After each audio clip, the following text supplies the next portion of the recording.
Hello, welcome to Carefree Cafe. Hey, how's it going, everybody? Hope you're having a good night. I know this is not our usual streaming night, and yet we are streaming. This is not, in fact, a bonus stream. This is in place of our Friday stream because some stuff's going on this weekend, and we just rather be doing it tonight than tomorrow night. So let me bring on my friends who are here with us. The off chance they trace it back to me. On the off chance. Yeah. On the off chance they trace it back to me, I'll have to flee the country, yeah. Yeah, I thought so. Anyway, we got Madi, we got Ursa, and we got special guest Stella. Hi. Woo! My partner. Yeah. And we are back with another Spyro level aesthetic tier list. We did the second game. It was a lot of fun. We had a lot of debate. Most of the levels are still really good. Most of them. So we wanted to do. I have opinions. Have opinions, and we will have even more opinions because this game I think has more levels than the last one. I might be wrong about that. Got 4 hub worlds, and yeah, you're probably right. Yeah, four rather than 3. Although the second one, Autumn Plains, is pretty big. It has a lot of levels. Sure. But this one might have more. So, are we going to be doing the specialty like other character levels? Yes, we are going to include those. Sweet. And then Ursa and I were talking about maybe capping this off at some point with going back to the first game. Because, we started the tier list with the first game and then realized that, because the levels are all kind of thematically cohesive, there wasn't a lot to talk about. We were thinking we could cap this off at some point by going back to the first game and doing Spyro Reignited Dragon Smasher Pass. Oh. Yep.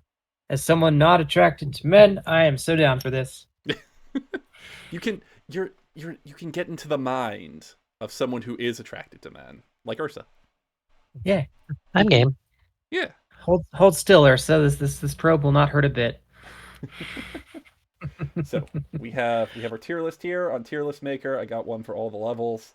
I think the images are from the first game or the original version rather than Reignited, but that's fine. That's whatever. Doesn't matter. Yeah. So I'm just gonna put that up in the corner over there, and then I'm gonna put the Spyro music back on, which you can't hear because the game is paused. Yeah, no. But now here we are. Oh my gosh, we're in Spyro. Hell yeah. Inside Spyro.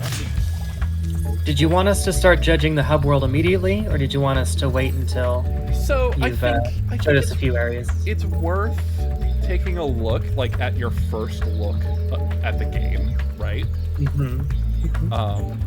So this is our opening shot. This is Sunrise Spring. This is the first thing you see in the game after the cutscenes end. The Spyro Ursa, Spyro 3 has a lot more plot than the other two do.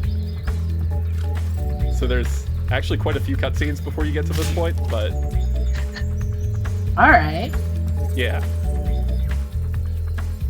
But this is... Oh, this brings me back. This is the Spyro that I played, remember? I was gonna ask, yeah. Yeah, so this is our Sunrise Spring. And we're playing on my file that I've completed, so we don't have to worry about grabbing all of the eggs. Yeah. Just because don't want to slow the game down by grinding at all. So Sunrise Spring, this is obviously the hub world levels are like times of day theming, and so this is going to be like the morning. I'm seeing a little bit of mist. Other than that, I'm not seeing very much early morning things, other than possibly the sky's a little purple. The sky's a little bit purple. I think the only point at which it really hammers in the sunrise is if when you're looking through this section here through the trees. Which I always found kind of interesting because in the original one too, the lighting here is also different. There's just this section with the golden autumnal trees and the light shining through them. Right.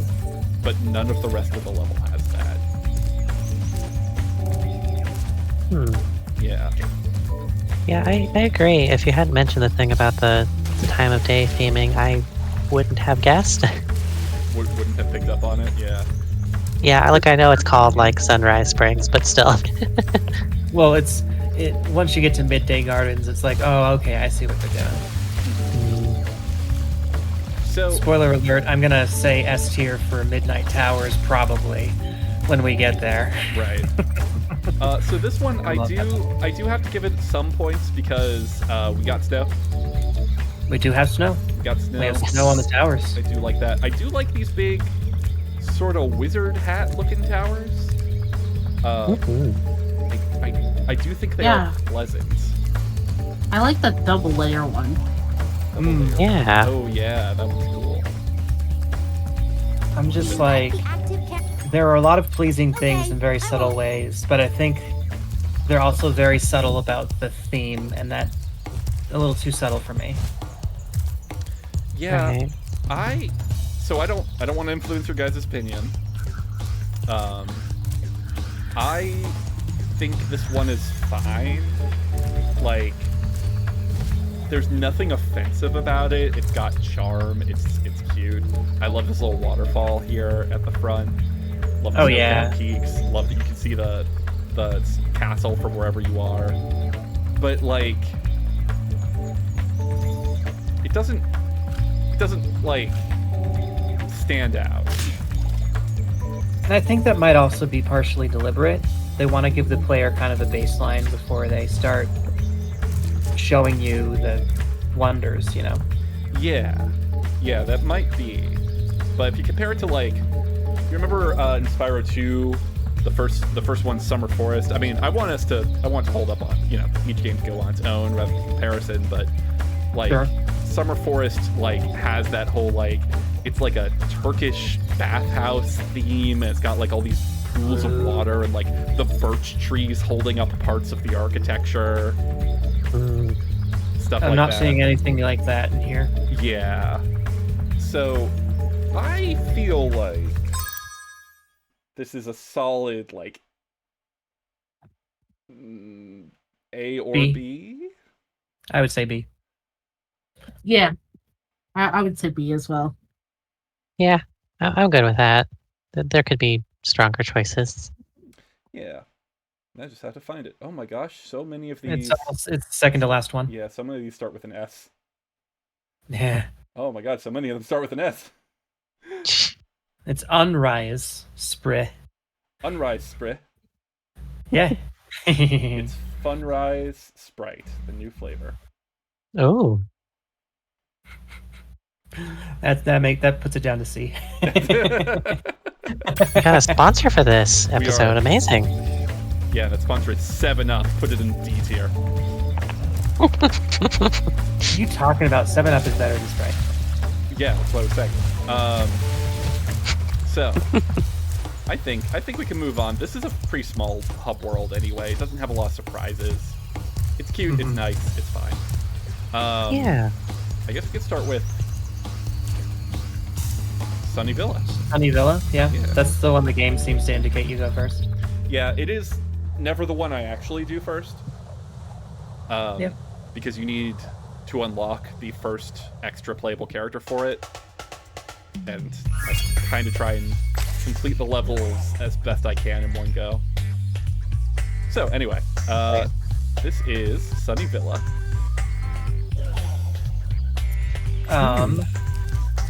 Immediately I'm liking the cultural, like, this is like a Roman villa type thing. Also, frogs are very good every time I see them. Hello, frogs. You guys trying to say hi to the frogs. Hi, frogs. Frog gonna say hi. There he is. Hello, frog. He's got little fangs. Yeah. That's unusual for Oh. a frog. He's cute. He's a dampy boy. He munch. Wow. All right, wrong star. Very much. What? I'm not sure what I would want to say about the wood paneling. I'm a bit mixed on it. Oh yeah, it is. I do like this. I do like the Greco-Roman lions, though.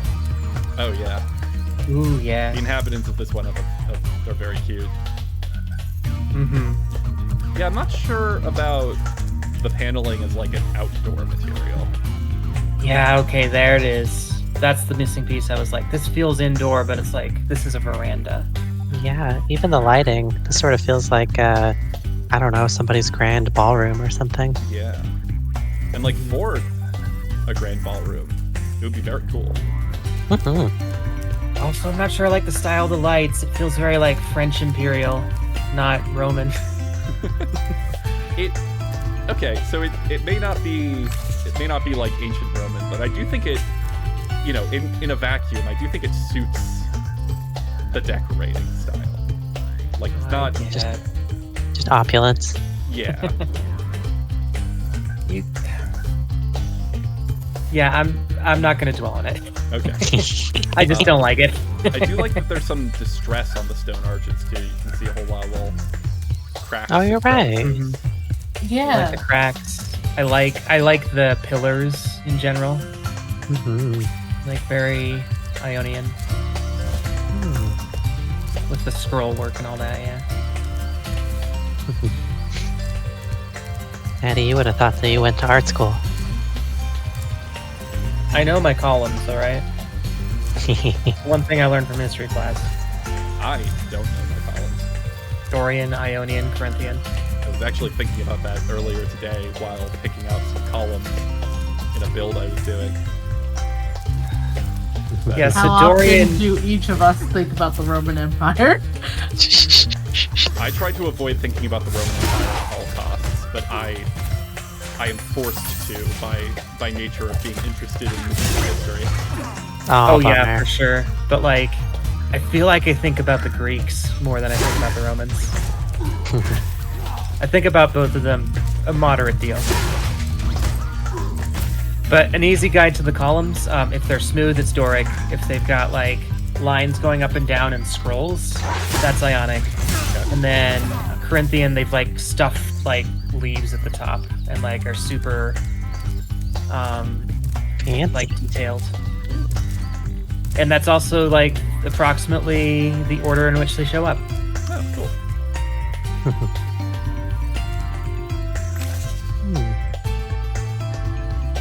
Like the sea, like the placid sea. The Ooh, yeah. Yeah, I do too. in the original sense of the word, the Pacific Sea, right there. Yeah. Calm. And like Greece, and also like where Rome, the city, was founded, is very like hilly and mountainous. Mhm.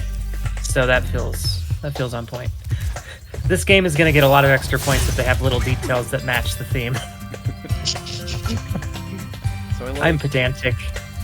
I'm noticing a lot of like the plaster isn't smooth. I like the timber framing. Mhm. It sticks out a bit from the big stone towers. But I like that we have a lot of distress in the in the plaster and the stonework. It looks Right. like it's been outside and weathered. Yeah, I- in a very specifically like cartoonishly wonky way too. Yeah. I don't know if all of these wood beams are doing anything architecturally, but I'll give it a pass. I mean, I don't know if they're doing it with like the hill, but like this feels very much like not the side of things that Rome wanted you to see, Yeah. but definitely the way that they build like their less expensive stuffs. Oh yeah. There's sort of a. I think there's sort of a. What am I thinking? Like socioeconomic class difference in some of these areas. Oh, also You're look, doors. you're a country gentleman. Yeah. As you're going through this corridor. Yeah. We got doors. You know what those are? That's just a jail you put hills in. That's Hill It's- jail. Yep. It's a hobbit hole if designed by Maximilian Roman dude. Maximilian Pegasus from Yu-Gi-Oh. That too. I believe Pegasus thinks about the Roman Empire hour by hour. Oh, Yuki boy, how often do you think about the Roman Empire? I do like that we seem to have dug just like a tunnel straight between some beautiful rolling hills. Yeah. I like we have a lot of grass over here, and I thought maybe that door would do something. Look, a giant chicken. Ooh. Big chuck. Absolute bore. Oh, I love them. I am hungry. How'd you get them so fucking big? It's not that it's big, it's that Spyro is actually the size of your thumb. So are the lions. Aw. I also like that we have these implications that the level goes on outside of where we get to explore. Yeah. Like with the doors and the gateways to other parts that are just closed right now. So I like that it's on theme, and that it mostly has a theme that works for most areas.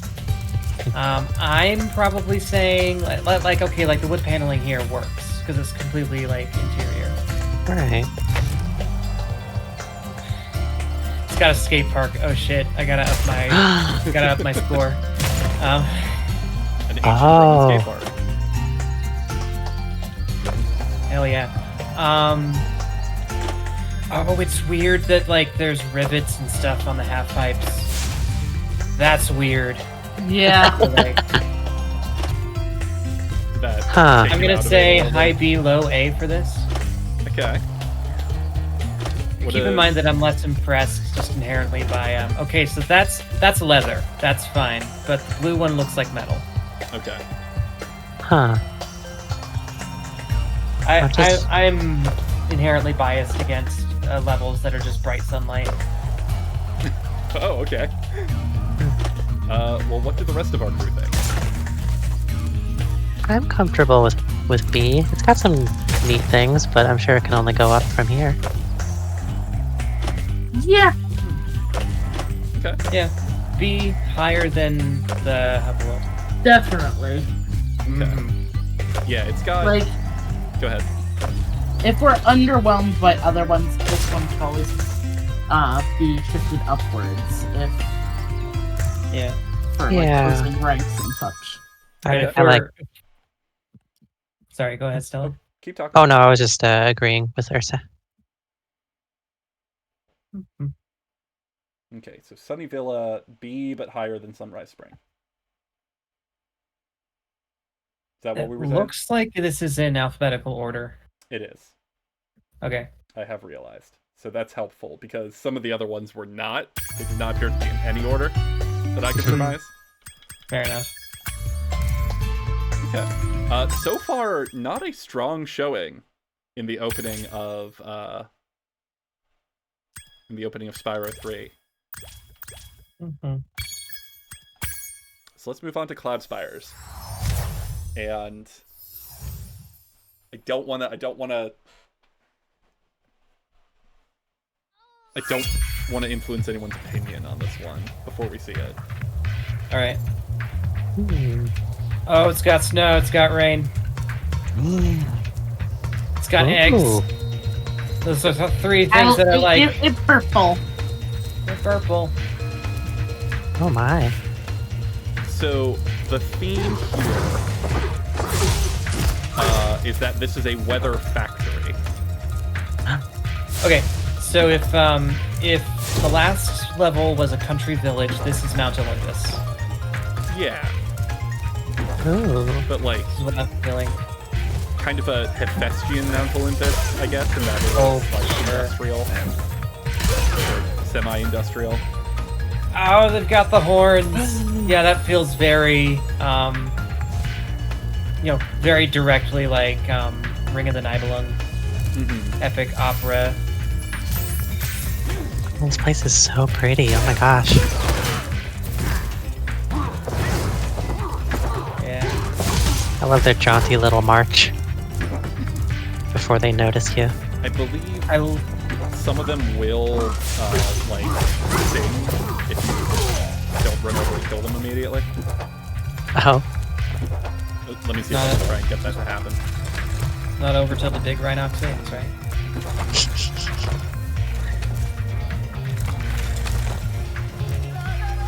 I also love like their thunder swords.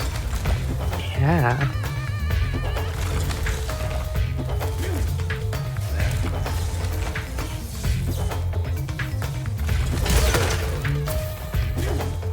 Okay, yeah, a couple of them are sitting. Alright. That's just kind of ornate. I don't know if it's any particular. Okay, just an observation. I love the little owls made of gold. Oh yeah. Just an observation. I love the stonework of like the mountainsides from a distance. I'm not sure I like them when you're up close and that's all you can see. It does Yeah. get a little bit busy up close, but yeah. And very, very like a little too gray. Like obviously it's not pure gray. It's like got a little blue to it, a little purple in some lights, but Yeah, I personally find this level to be very bland color palette wise. Because it's so heavy on the gray. And there's a few Well, it different does grays, mean- but it does mean that the gold pops really well. it does. That's true. Yeah. I'm a huge fan of the kind of egg mountains. It really puts me in mind of like, did any of y'all play like Link's Awakening? I just barely like 6 months ago did, yeah. But yeah, like the windfish egg mountain. I know there's a name for it, but yeah. Pretty sure that was it. I played the new Switch version of it, Oh yeah. which had a really fun art style. It was basically like they tried to make everything look like a physical toy. Oh. Oh, I like that. Yeah. So everything looked like a physical object in the game. That was great. Yeah. Are those just like little shadow sprites or something that you just Yeah, they're took little out? evil spirits that are stopping the bells from playing. Oh. Yeah, I always did like the bell bit. the sort of mini plot of the level is that the factory has been shut off by the Rhinox, and you're going through everything, like activating the bellows and getting the smokestacks pumping out rain to get clouds and rain again. Yeah. If So, you go what- through here, there's a giant cauldron where you can make a sun. Our son is step on this. Whoa.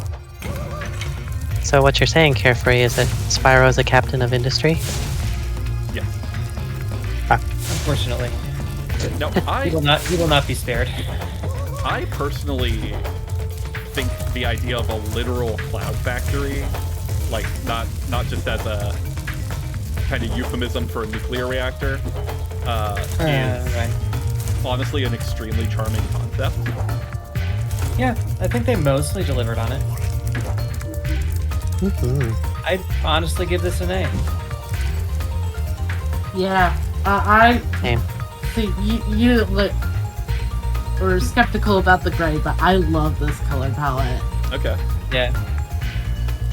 I do too. I know a lot of my I'm going to be kind of tempered in my any discussions I have about color palettes because I'm colorblind a little bit. Okay. But this is gorgeous to me. Okay. Yeah. Well, good. I'm glad that it brings you all more joy than it does me, I guess. I'd That- say low to mid A for me. Yeah. Yeah, I'd be happy putting it in A tier. Mhm. Like I said, the concept, the level concept, I think carries a lot of charm for me, more so than the specific aesthetic does. I do like Maddie's comparison to Mount Olympus. Yeah, Cloud yeah, that Spires. fits. Yeah. Yeah. Yeah, I'd just definitely say low A. It's like, in order to get into Dragon tier, it just has to have like that wow factor. And there's nothing in particular about Cloud Spyro that wows me. Cloud Spyro. Cloud Spyro. Spire. But Maddie, did you see how cool that sun dude was? He had sunglasses. The sun had sunglasses. What's he protecting his eyes from? Whoa. Whoa! All right, what's the next one called? Molten Crater. Nice. So I don't remember the specifics of the level aesthetic. I know the enemies have kind of like an Indiana Jones thing going on. Ooh. Ooh. How do y'all generally feel about lava levels? I'm generally in favor. I'm not sure how I feel about that. Well, it looks like it's just you and me. I'll keep a lookout while you I was sort trying to out part the them a bit, yeah. Okay, I guess he's a clay golem, but I hate his teeth.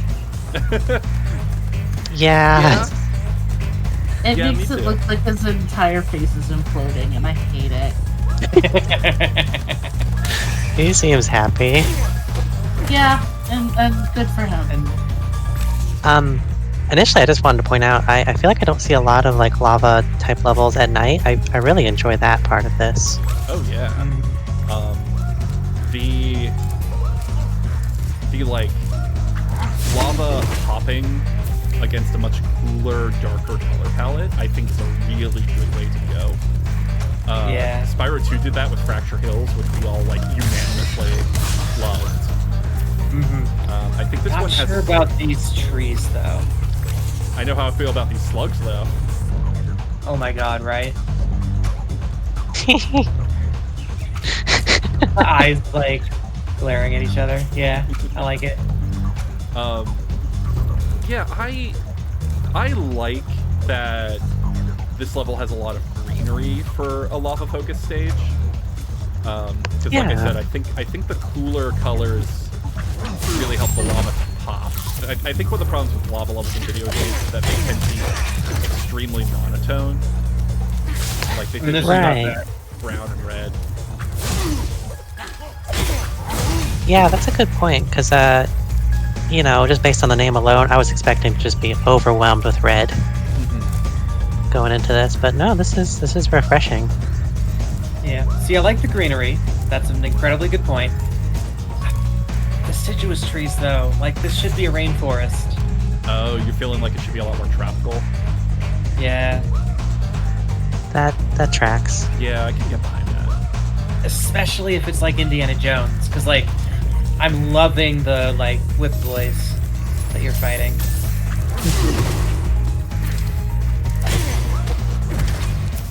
I don't know why there are 4s here.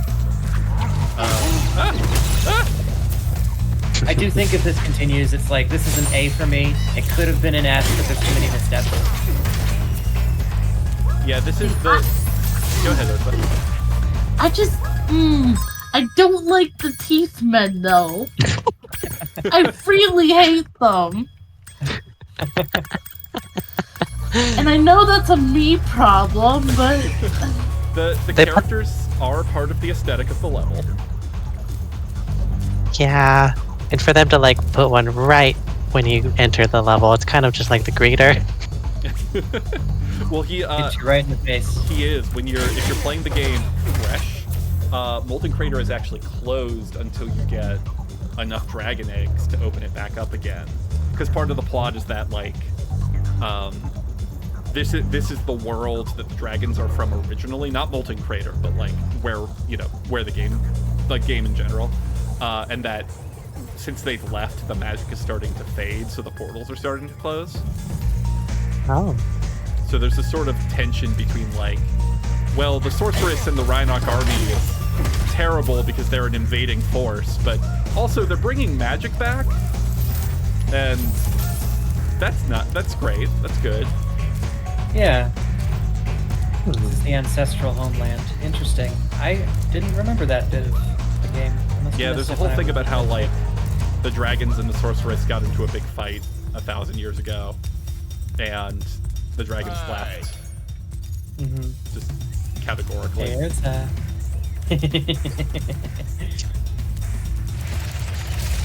So Ursa, are you thinking more of a B for this one? yeah, I can see that. It pains me though because I think there's like a lot of aesthetic things that it does right though. Like, yeah. The lighting is pretty cool. So if the claymen were removed, would it be a pretty comfy A for you, Ursa? Yeah. Interesting. I don't know Well, if I this can't will make say it better that you're or wrong, worse. Ursa. I can't say that you're wrong. I don't know if this makes it better or worse, but there's an entire section where you pick up their decapitated heads and put them back on their body. Oh no, it's worse. It's so much worse. Oh, no. Oh, it's so much worse. You made me think about like how they're composed and everything, and the fact that they can get decapitated is upsetting. So Okay, yeah, I agree. This one's a B. sorry fellows. If it weren't for you, your level would Higher be... highs than anything we've seen so far, but also lower lows. Okay. So like high B? Yeah, That's what I put it on, yeah. Yeah, a reluctant B.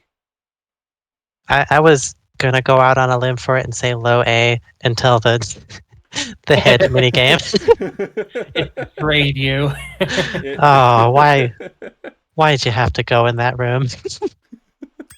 Well, sorry, we gotta get the full experience. We actually did miss a room in the Sunny Villa. It doesn't have any different aesthetics, but it's a Sheila level where it's like a Romeo and Juliet joke,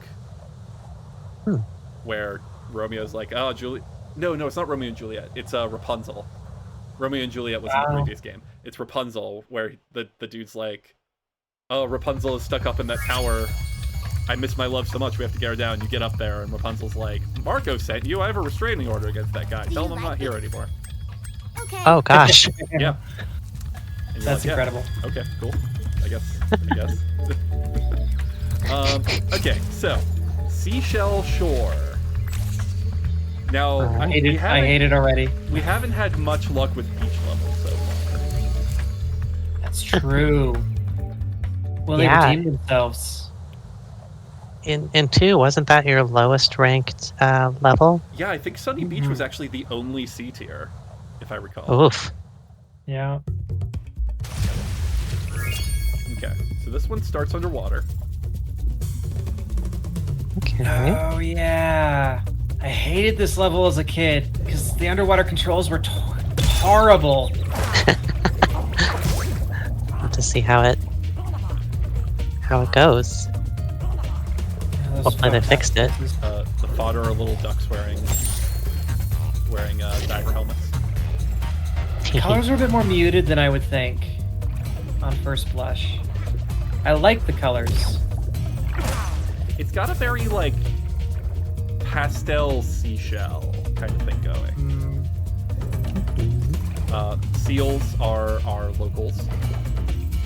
Oh, Little seals in sailor suits. that's Pretty cute. good. I can't wait until the Rhinox build a new submarine.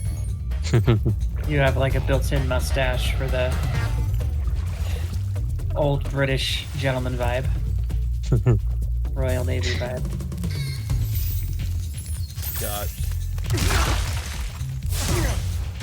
We got giant pineapples. We got big seaside cliffs. I like the cliffs. And I like that you are by the sea. Or at least by water.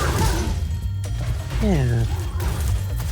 I kind of enjoy that more muted, cool color opening, before you, resurface. Resurface Yeah. the brighter, kind of more pastel. Yeah. Yeah. So Nice contrast there. immediately just better beach level than the last one because there is in fact a beach. You are out in the sunlight in the beach more than before. That's true. And also, I think the aesthetic works. Like, it's got like a this feels very like mermaid glam. Yeah. And For sure. kind of did it. You got little ducks in your little like I was gonna say spacesuit, but like a Diver helmet. little suit. Yeah, diving helmet. That's cute. I love the woodwork as well. Oh yeah, The That feels rope very and everything. beachy. it's got a very dock vibe to it. Mm-hmm. You can't look out and see that there is water. Oops. if I could control the camera properly. Yeah, this seems like it would be like an island, right? Yeah. Maybe an island in the bay. Right, vacation here. Yeah. Just don't make me go in the water, babe. The controls are horrible.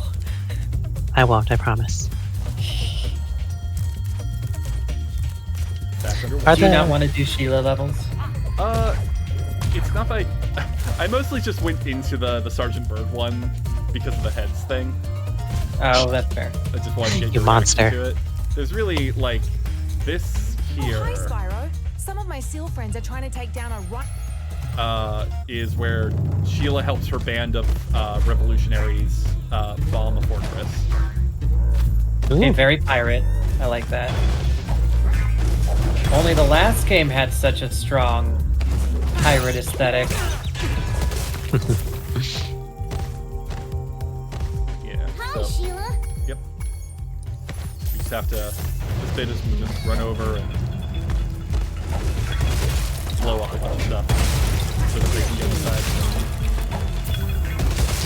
Is the aesthetic I'm supposed to get from these little like striped uniform guys more pirate, or like I'm almost thinking like penal colony prisoner or something? I think, Yeah. I don't think like- that's it. I Like think, Alcatraz. Yeah. I think they're supposed to be like. I think they're just supposed to be sailors. Okay, Yeah. that makes more sense. Like I think I knew what they were going for, but it isn't immediately clear. Yeah, I think because like I'm used to like a slightly brighter navy, kind of like SME for like Oh, sailors, and it's reading more black on the screen to me for the stripes rather than navy. Yeah, that's Wow. kind of what I was getting at. Oh shit.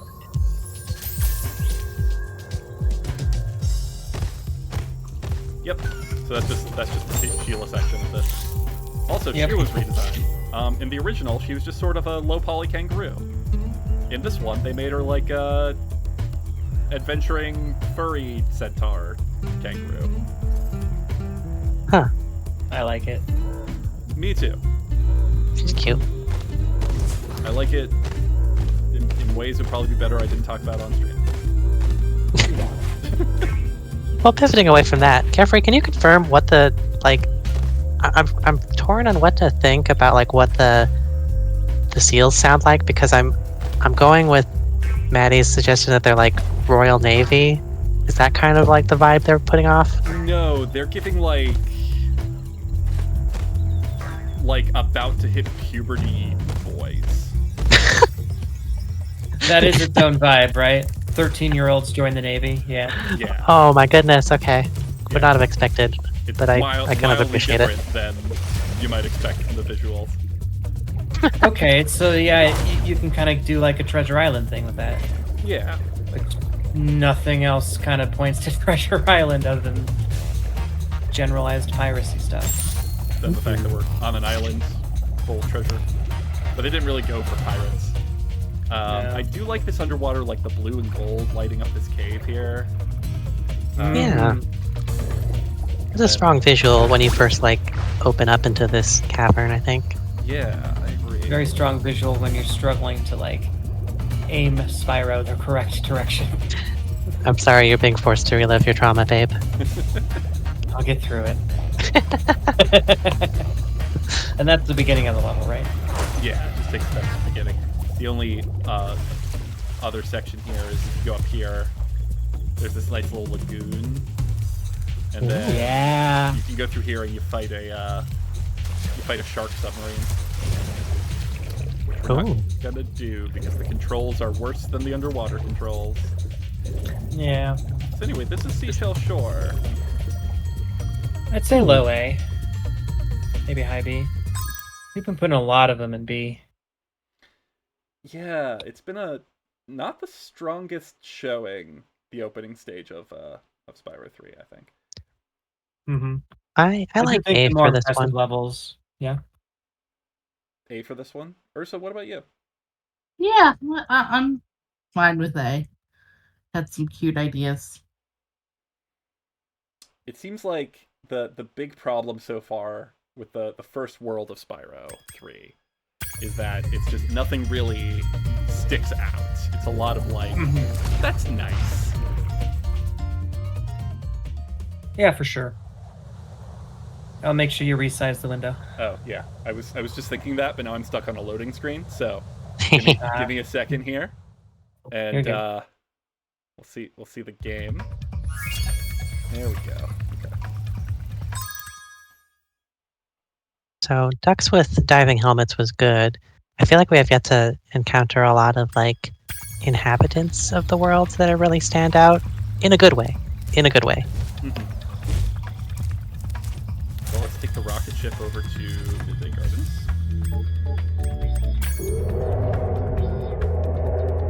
If Midday Gardens is anything like what it was in the original game, I'd probably give it a B as well. High B. High B. Yeah.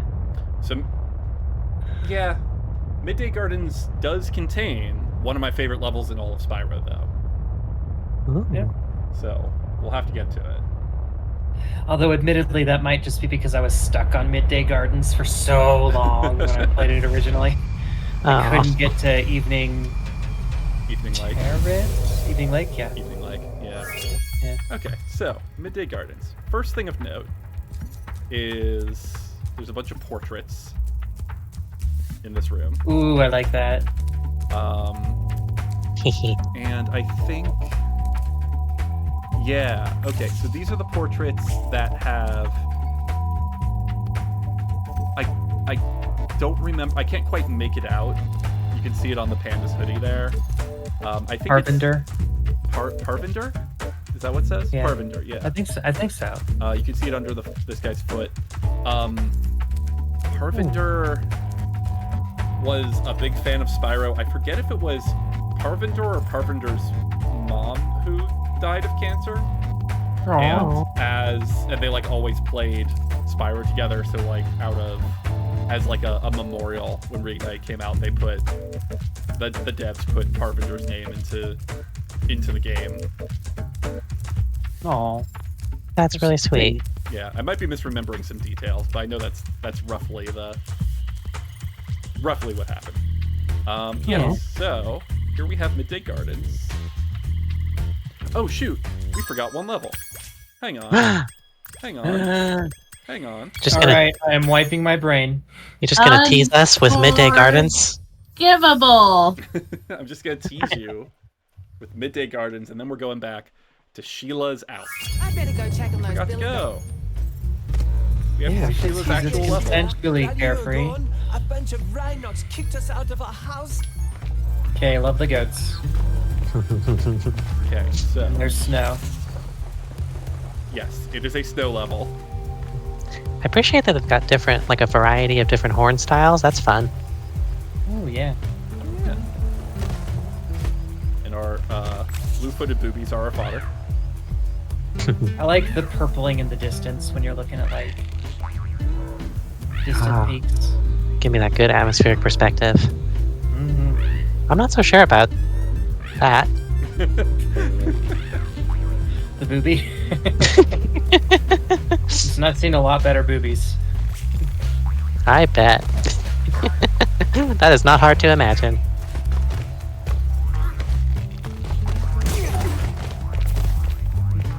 So yes, Seems the kangaroo's home level is a snowy mountain because Yeah. Yeah, very European Alp, right? Yeah, exactly. Home at last. And it's got like a our locals are the three billy goats rough. Excellent. It's full of things like high caves, like this icy one up here.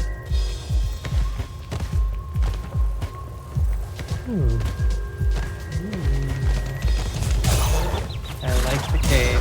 And I'm just wearing a hat. I like the moose. Oh,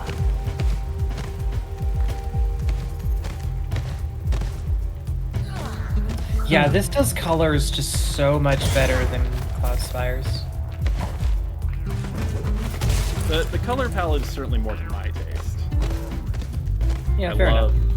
I love the, I love greens, I love blues and purples. I love that we have like the really, oh gosh, that's a moose. Sorry, I was admiring the color of the sky.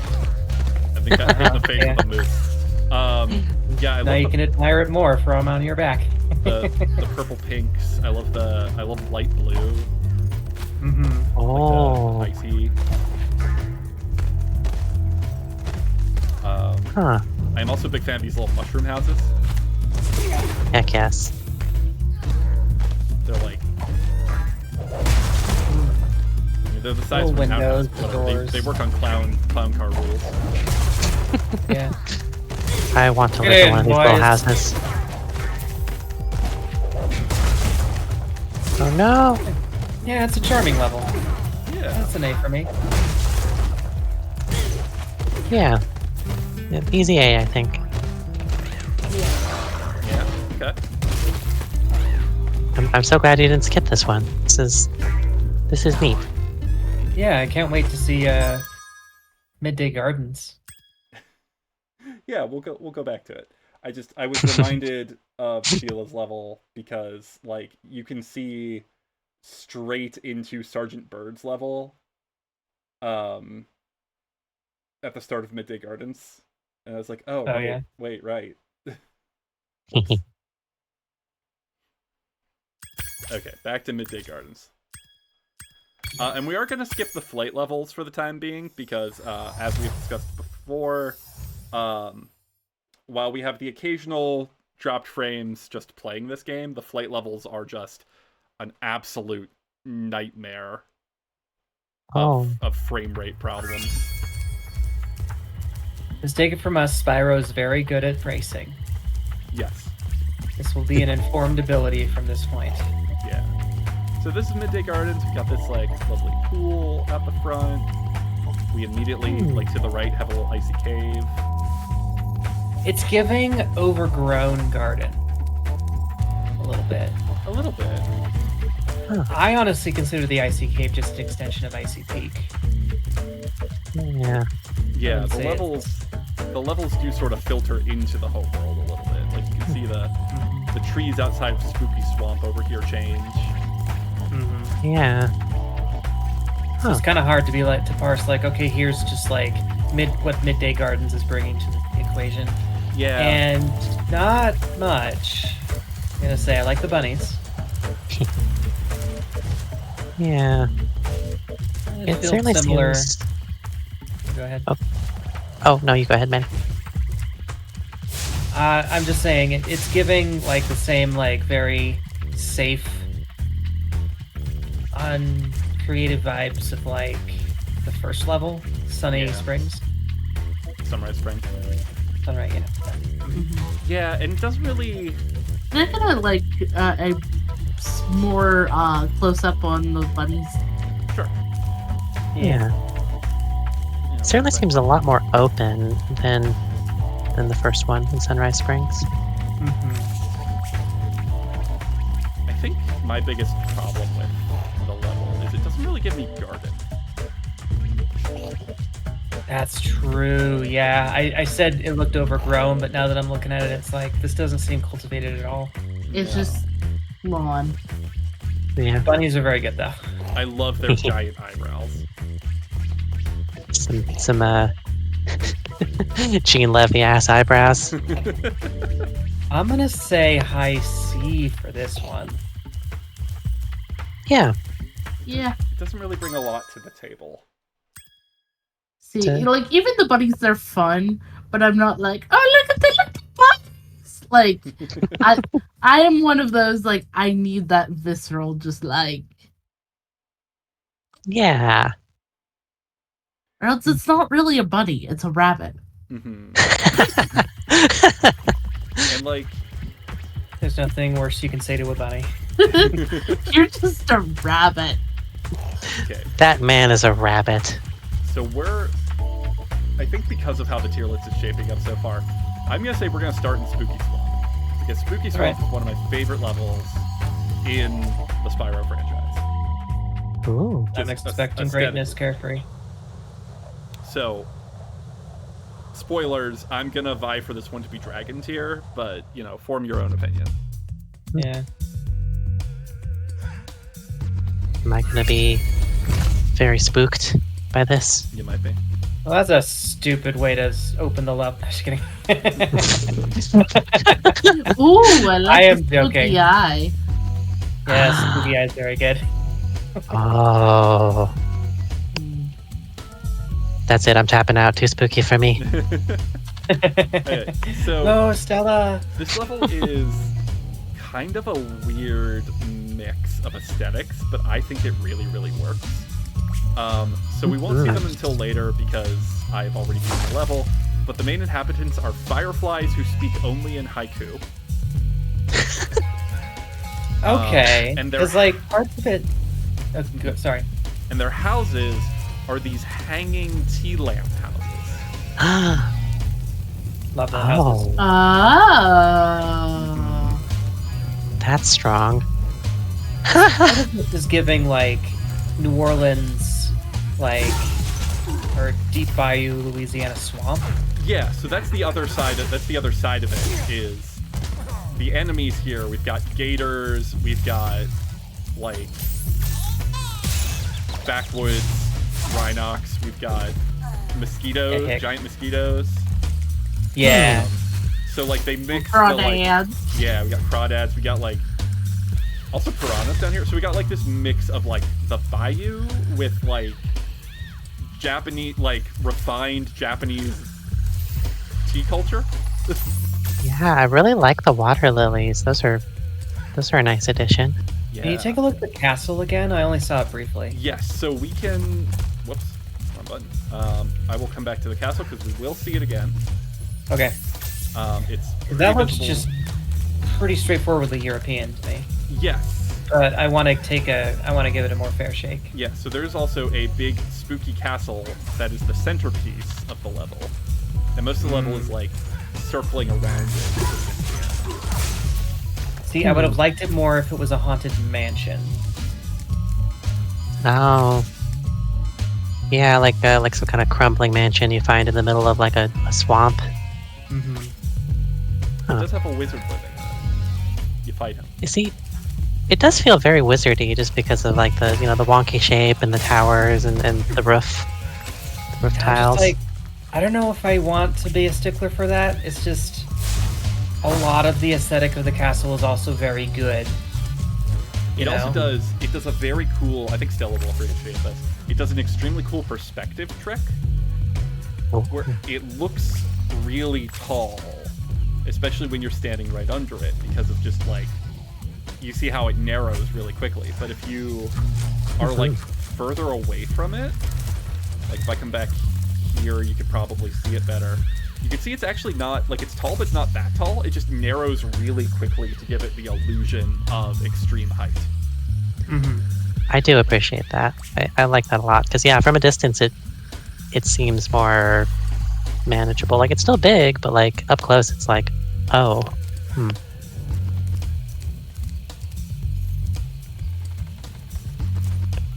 I for one am pro Spooky Castle. It might be like a little generic, but I think it's fun. I think I'm officially indifferent. There's a fun little trick here too, where the water has piranhas in it, so you can fall into it, but you can't stay in it. You can see the piranhas leaping out after me.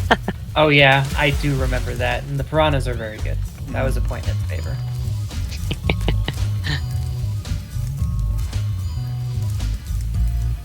Huh. So Ursa, you haven't commented. I'm rather liking it. Like, I know Maddie's kind of soft on it, but I don't know. I like it, and I was a little worried it'd be like a little too voodoo like, but it's more relying on Bayou tropes than that.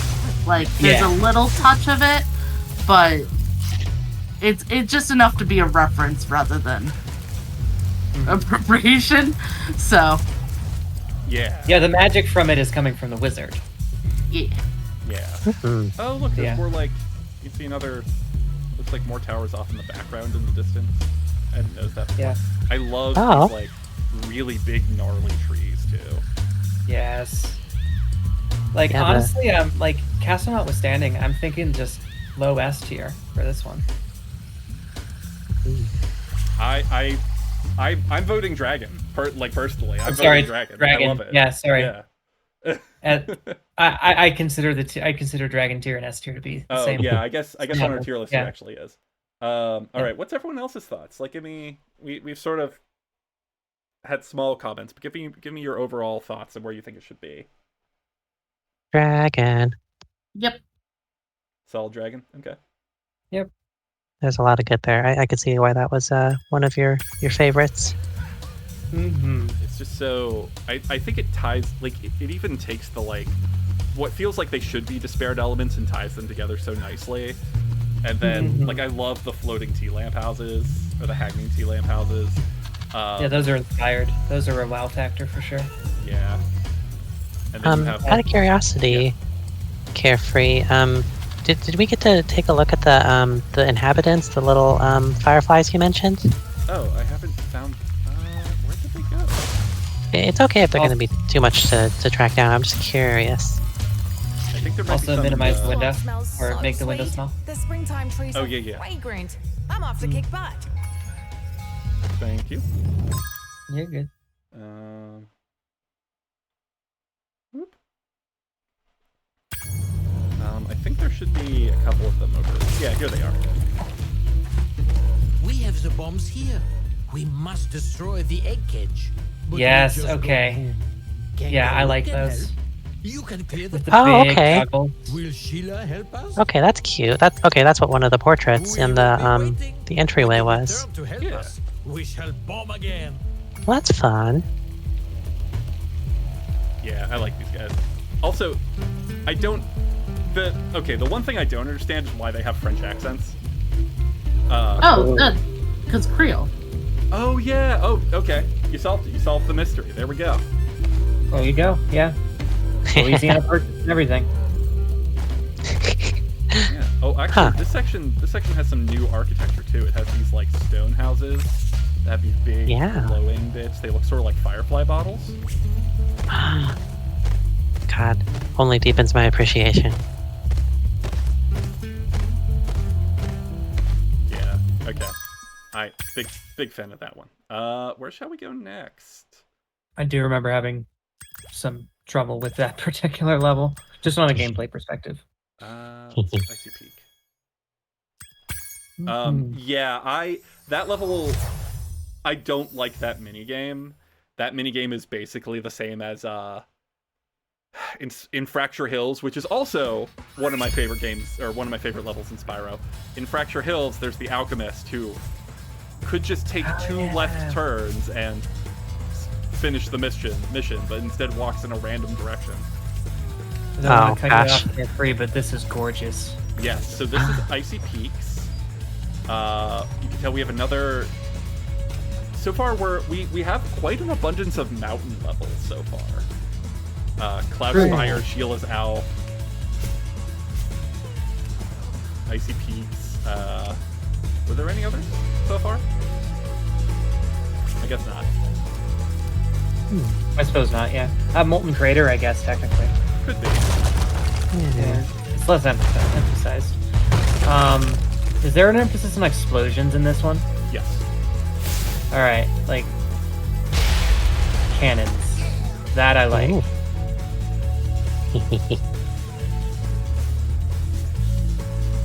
So But yeah, the Go ahead. distant domes are just gorgeous. Yeah, they are beautiful, and I am curious, like, if they're inspired by any sort of real-world architecture. Yeah. Huh. Yeah, so Trying I'm to gonna think. adjust my volume levels here a bit. And they have a real like temple vibe to them. Like, that's an important place. Like, it looks almost like Golden Age Islam, kind of. Interesting. I don't know. Well, I'm not It sure does- because there's no spires on them. There's not. It's got the This like, doesn't. keyhole-shaped windows. and the emphasis on like the blue and gold patterning. Right. The inhabitants, who we might spot, it seems like only some of them hang around after you've beaten the level. The inhabitants are Canadian polar bears. Okay. Yep.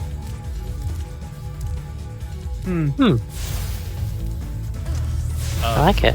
The little mini plot for this level is that the one bear thinks that it's the invading Rhinoc force that set up all these barricades, but actually it was the other bear who's trying to stop his friend from getting to the ice fishing hole first. Wow. Incredible. Headiness. I'm not sure if that's true to bear culture, but you would know more than me, Chris. Carefree. Yeah. Okay. So this spot I like. It's hard to you can see a lot of this beautiful blue and gold patterning, but it's kind of hard to spot if you look up at the entryway there. There's a mural. Ooh. This is like if Eastern Roman Empire, but in the mountains. A little Byzantine. Yeah. Yeah.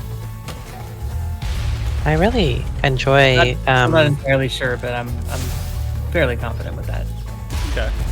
That sounds right. I really enjoy that. Like as an indoor space, like the shadows give it like a real atmospheric sort of vibe that I'm just really enjoying. So I'm walking back in now. There's like it feels so. You were saying temple earlier, and this space in particular feels like kind of a reverential space. Oh yeah. I think because it's of the play of shadow and light. And listen, if you're... Oh, go ahead, man. No, you go. I was just gonna say, if you're gonna gild a dome, you might as well do it at a holy place. Yeah. I'd like to say it's in Istanbul, but there's Not confident. Nope. either one. There's a particular dome. Hagia Sophia? Particular building. Yeah, I think so. Yeah. That gives me heavy vibes of. Yeah. Oh, I could totally see that. Also, you can see through the ice on the ice surface down there. Yeah. Really cool. Yeah, there's some parts of this level where you have to go under the ice and into the unfrozen water. Ooh. Yeah. Oh, that's so cool. Mm-hmm. Are these Rhinocs like playing air guitar on their pickaxes? Yeah. Uh-huh. That's fun. You know what? That guy's just over there rocking out. I'm gonna let him live. Living his best life. How generous of you. You don't know how close you came to death this day, my friend. The monarch is generous this day. The angel of oblivion spread his wings over you and declared mercy. Oh my. The real themes of Spyro the Dragon. Oop. I fell off a cliff. It's a monarchy. Arr. I'm thinking low S for this. Honestly, I like the aesthetic a little better than Spooky Swamp. That's just me. I am also big digging this one. It's got everything I like. It's a snow level. It's a mountain level. It's got like this beautiful architecture to it. It's like cute and fun. Right. S tier for snow level. S for Yes. snow level. God, Dragon's here. Fine, whatever. It's got explosions. It's got pretty domes. Yeah. Canadian polar bears. Ice swimming. And speaking of ice, yeah, one of the mini games in here is this beautiful domed space. Oh my god. Where there's this this mouse girl. I guess she's a bear. This bear lady is trying to put on her ice dancing performance, but keeps getting body checked by hockey players. Rude. So you have to defend her from the hockey players so she can finish her routine. Oh my gosh. This rips. This is so good. Right? Yeah, Icy Peak, easy dragon tier. Easy dragon tier. Mm-hmm. I agree. Ursa, give us your opinion. You were a little quiet there, but sound like you generally agreed. Yeah, I like the architecture. Snow tier, best tier. I don't know. Snow tier, best tier. I agree. Yeah, and just like a different, a wide array of different kinds of snow levels. Like that one really felt like it shined. Yeah. Literally and figuratively. Oh. It even has some fun, like, it's got like some secret areas too. We don't have to explore the whole space, but like this level's pretty big altogether. Yeah. Like it's a lot bigger than some of the other ones. I just want to see if I could get below the ice for a second just to show you, which I think is over here. Yeah. Get some hide on you. Swim under. Pick up some gems. Yeah. Huh. That's really neat. Yeah. So. Notable lack of gems in this game. Just kidding. Yeah. Yeah, Spyro 3, they just got rid of the gems entirely, you know? It's almost as though someone's been here and taken all of them. Money bags. Money bags? He would. So, next up is probably what's the actual first level of... I mean, you can go do them in any order, but it's like probably the first one you're going to go to. This is Enchanted Towers. And it's, I think, a bit of a wild card. It is. This is the one with the legendary skateboard level, right? Yes. Okay. Oh. Yeah, this is the final form of the Spyro skateboarding. So this is another, I guess, up in the air. Like, it appears what we are on mountain peaks. Far up in the sky. Yeah. Giving Warcraft on the towers. It is, yeah. It's true. The villains here, the Rhinox, are construction workers. Very nice. The mini plot for this one is that they are forcing the inhabitants to build a giant statue of the sorceress.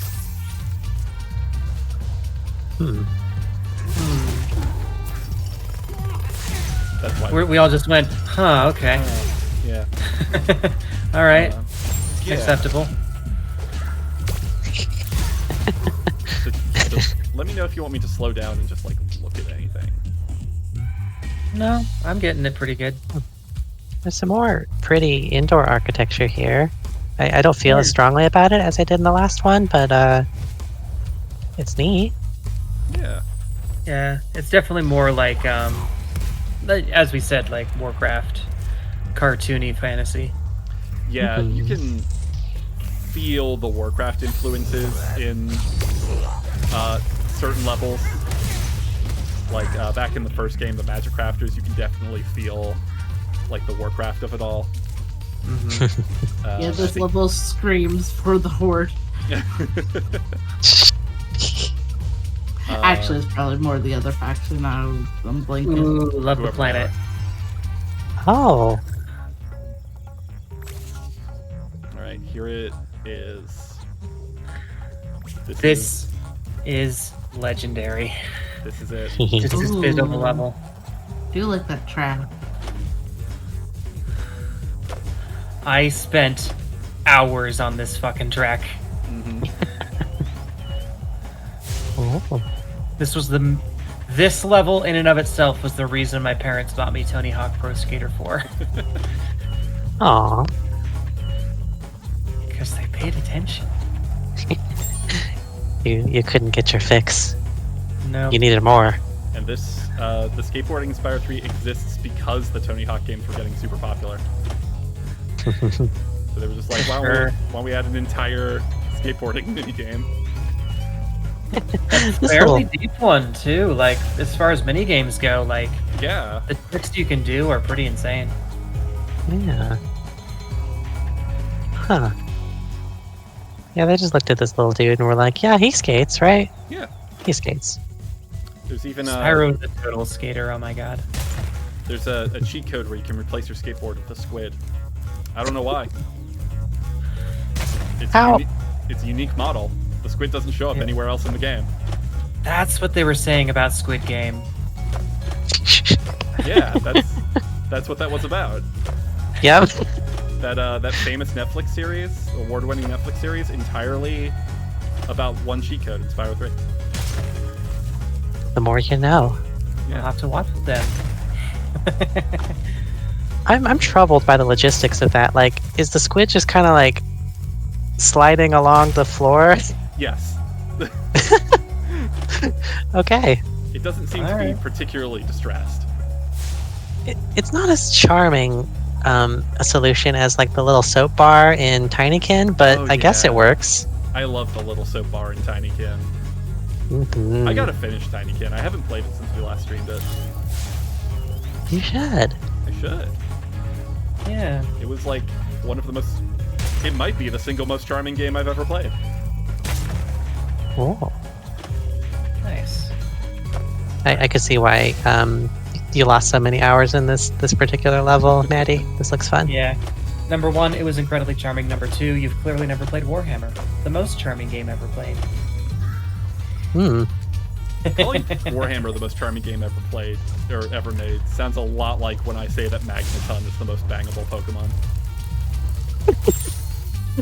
Yeah. By which I mean entirely factual. Yeah. Ooh. I'm thinking B with this one. The Warcraft aesthetic doesn't do as much for me as the others, but it's executed fairly well. And I'm not letting the nostalgia from the skateboarding level get in the way. But That's I fair. accidentally threw his ball down this hole, and he went So I did in find after one of the it. inhabitants. Now he's stuck down there, and I feel so They're hipsters. helpless, sitting up here. That's very good. listening I to his like the steadily coffee. soft And And the man bun. there's a whole mini game here with a puppo, where we play fetch with the puppo Oh. in order to complete puzzles. Okay. Oh, what a good boy. Doesn't really... He's like slightly bigger than you. He is sizable, yes. Yeah. Alright, so where are we ranking this one? I kind of want to hear what Ursa has to say about this one, because Oh man, because I find the skateboarding charming, but I'm having a hard time being persuaded above a B though. Yeah. Oh yeah, I'm saying B for this one. Listen, if we were bringing in the skateboarding, then we'd have to make a new tier that's called Dragon Skater. There's dragon, and then there's S parentheses snow tier, and then there's S parentheses skateboard tier. yeah, that's simple and easy to follow. Yeah. Yeah. A flawless organizational system. S plus, because it's a skateboard. It's above the snow tier. Exactly. That's I like B for this. Okay. Yeah. Yeah. It's fine. It's Yeah. actually like a level I never really look forward to coming back to. Hmm. So I'm fine with it being B tier. I think it's like it's got I feel like I should like it more. You know? Like Yeah, I know what you mean. it's got really nice colors, but they don't gel quite as well as they should, and the theme is kind of fun, but it doesn't stand out as well as I think it ought to, and Mhm. anyway, Ooh, it's the Kung Fu Panda level. yeah, this is Bamboo Terrace. Okay. I love the texture on the rock elements here. Oh yeah, On the mountain. Go for kind of a like landscape painting vibe with them. Yeah, they're very billowy, which you can't often say about, rock. That's Yeah, true. I like the movement in like the textures. For sure. The pandas are also very good. Love the glasses on that one. That's super cute. This all seems very of a piece with each other, which is just like mountainous, you know. I would say this is the Chinese version of Sunny Villa, right? Yeah. Yeah. Mhm. And it doesn't... Yeah, and I like... You know, it's got the sort of Buddhist architecture inspired. Mm-hmm. I don't know a lot about the eras of Chinese architectural history. I do know that generally if you see a bright vermilion building, it is Buddhist. In both China and Japan. Yeah. Like the lanterns. Yeah. And I like the little squat towers. Mm-hmm. Yeah. And I'm a big fan of pagodas. I'm a big fan of a lot of historic East Asian architectural types. I like these guys because you flame when they go flying. Boom. Oh, he put himself out. Normally they explode. Yeah, like it draws on a lot of like... So here's the thing. I think I like this level because I have a very particular interest. There's a few specific genres of painting that I like. And a lot of them fall under Polish surrealism for some reason. But one of them is Chinese landscape scrolls.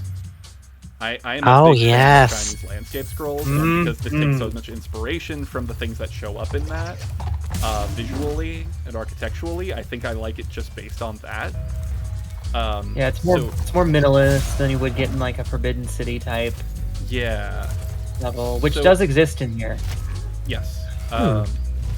So I think there's like I have a bias due to particular artistic interests of mine that would have me rank it higher than maybe the level deserves, because it really doesn't have a lot else than this. Well, see, even just color-wise, like the red pops really well against the boring as fuck skybox.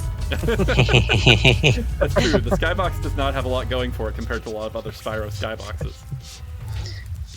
Well, to that point though, Carefree, like as somebody that, you know, really appreciates that kind of like scroll painting and stuff, and like you have an eye for it, I think it speaks volumes about like how well they captured that it kind of draws on a similar feeling in you. So I don't know that your bias is as bad maybe as you think, because I feel like this is really lovely.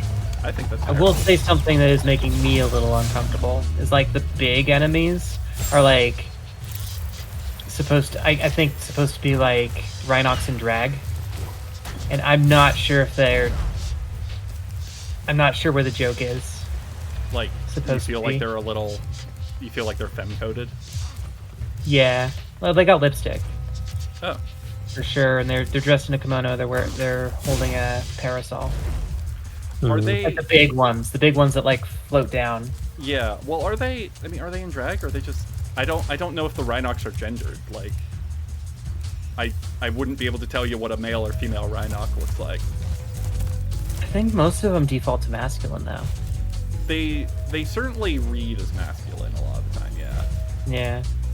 But we also had, like, I mean, remember in Cloud Spires, half the enemies were, like, opera singer ladies? They had, like, the big pigtails and...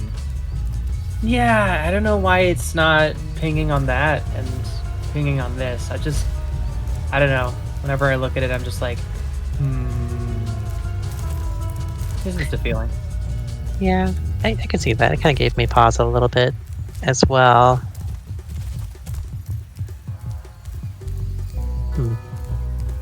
But yeah.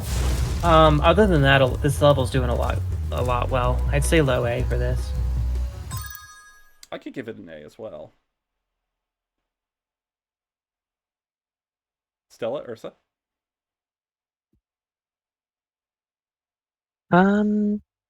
Yeah, I'm comfortable with A. I enjoy it. It can be lower, I think, but like it's very visually appealing. Okay. So let's pop on over to Sergeant Byrd's base. Yeah. So Sergeant Byrd's backstory is that he is a penguin who is raised by hummingbirds, and that's why he can fly. They must be in peak physical Incredible. condition if Also we're going to minimize take on the- sorcerers. Yes. Yeah, I was just going back to do that. There we Okay, go. yeah, no There he worries. is. So he's supposed to be like an American World War II serviceman, and his hummingbirds here are So, the French situation resistance. is this. Yesterday at 18 Okay. I like it a lot. Yeah. We defended I as seem to best we remember could, liking sir. the aesthetics But of without your Sergeant Byrd a lot leadership, more than I we liked the gameplay. Yeah. So our level, it reads to me as like, I'm not sure where they're taking it. It reads to me as like greenhouse-esque. Like the enemies are gardeners. We have like hummingbirds, bird cages. Okay. I'm immediately endeared to this level because the cozy greenhouse vibes are nice. Like, and it's interesting to see it on this massive scale. Yeah. Like we are. Stone greenhouse, though. That is. Yeah, that's kind of what's throwing me off. That's why I said greenhouse, like with a question mark at the end. Yeah. Because I'm not sure exactly what they're going for. I'm kind of into it. Like, I love the green stonework. I love the green that sort of permeates this entire level. Right. Green gems here. Yeah. Yeah, you got these green crystals in the walls. We got Like some of them are like beekeepers. It looks like. yeah, the enemies have a very like. Well, you've got bug catching angels, which is a little. I don't really know what's going on there. Yeah, a little weird. I'm gonna admit. I like the.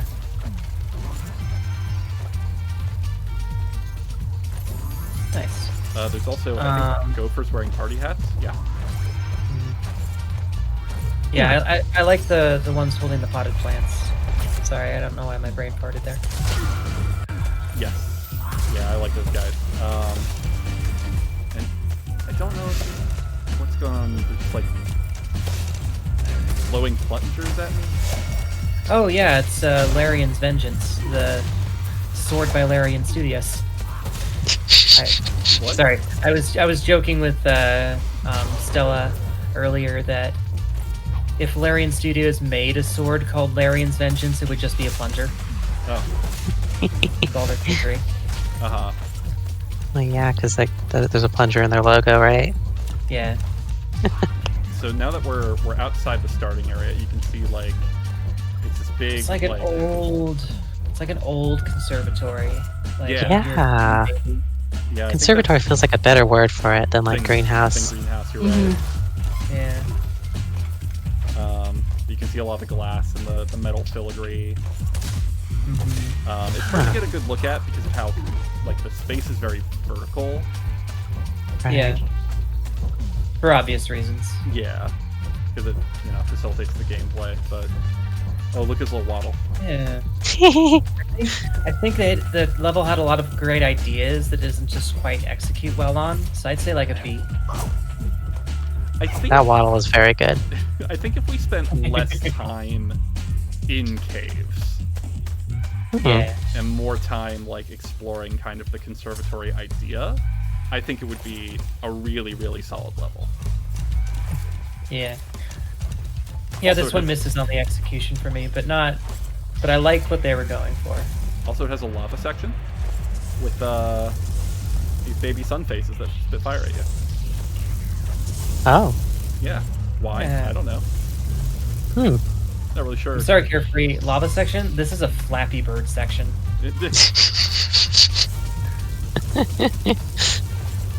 Flappy Bird with light lava elements. Yeah. A flappy like. Oh. Yeah. Got So I like it. I am again not overly impressed by it, but I solidly like it. Yeah. That seems to be our criteria for B tier. Ursa, what are your thoughts? I think for me personally, it's an A, Okay. but that is just because it's tapping on a lot of my personal things of like I like the cozy garden like vibes. I like sort of the like art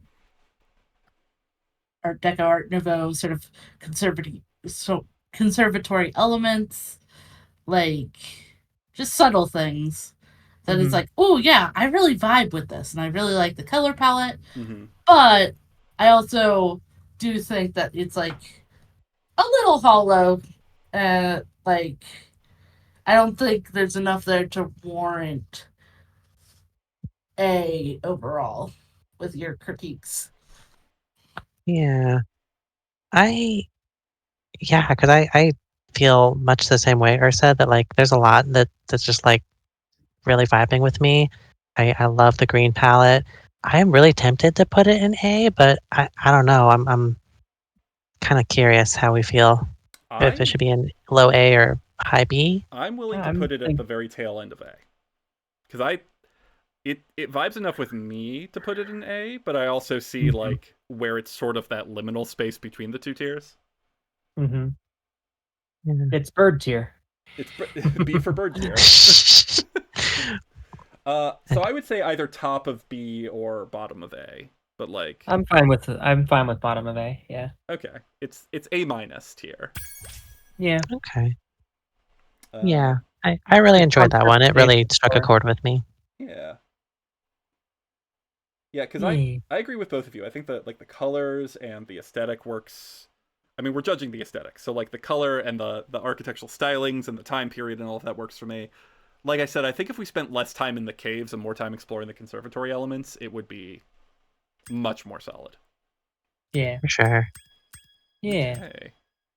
How far? Oh, we're an hour and a half into the stream already. Can you believe it? Oh gosh. I cannot. And we're going to Evening Lake next. We are going to Evening Lake, the third homeworld. Now, this one I think is going to deserve a bit higher than the other two homeworlds so far. But again, I don't want to sway your opinions. From what I recall, I'm thinking it would probably be an A for me. Love the evening vibes. Sorry. Oh. Windows. Yes. Like, yeah, I'm so just like, stained glass! There's sort of two elements to this level, and that's, I think, one of the reasons I like it. So obviously, there's like the castle, right? The castle is sort of the centerpiece of the level. And you can climb up on it and into it. And then, the music is really good for this one. Like, for this game, it's really good. Which is to say, it's phenomenal. Yeah, there's like a, little bit of platforming challenge. So you can, you've got this really cute castle that you can climb up around. We got frogs again. Love them frogs. But then, the second half is, of course, the lake. So the moat actually goes really deep. Oh. It does. There's a whale. There's a whale. There's a bunch of coral. There's a shipwreck down here. Oh, that's rad. Inside the whale, there's a dragon egg named Jonah. I like that. Yeah, right? He looks chuffed. Like coral and stuff growing on the, or whatever mollusks and things growing on the castle under the water. And most of the entrances to the stages are under the water as well. Huh. My thing with this is that, like, so much of it is just, this is nice.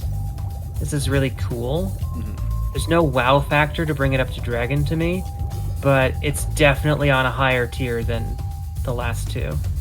Oh, for sure. Worlds. Yeah, I like this one a lot more than both Midday Garden and Sunrise Spring. I think it's got a strong, like the duality of Evening Lake really speaks to me. Also, you passed by Honey Speedway right there. I was like, I'm super glad we're not doing the racing levels because I have a special hatred for that one. It knows what it did. Oh no. So, Stella, Ursa, talk to us. Tell us. Give us some thoughts. I know Ursa's really vibing with the And stained glass windows. And the stained glass also. Yeah. But I really like this underwater segment. Yeah. Did any of the other games ever do a like significant underwater portion for any of the hub worlds, or is this kind of an innovation? The only other one I think is Summer Forest in Spyro 2 has a couple of small underwater segments to transition between areas. Yeah. And it's like prominent and necessary enough that it feels like a main part of the level, even though there's not really anything in there. So this is an innovation. Yeah. Because for my part, I really enjoy this as a hub world. Like, there's just something about like, there's something to like in both halves. I appreciate on the top side how like the time of day, you know, it's not full night. Like it does feel like evening. It feels like a summer, you know, dusky sort of vibe, and I think that's really lovely. I agree. Above average skybox. Oh, there's the Northern Lights. Okay, yes, very good skybox. All right, well, let's rank it. I'd say easy A for me. Probably highest A. Yep. So far. Yeah, highest A if not dragon for me. Okay.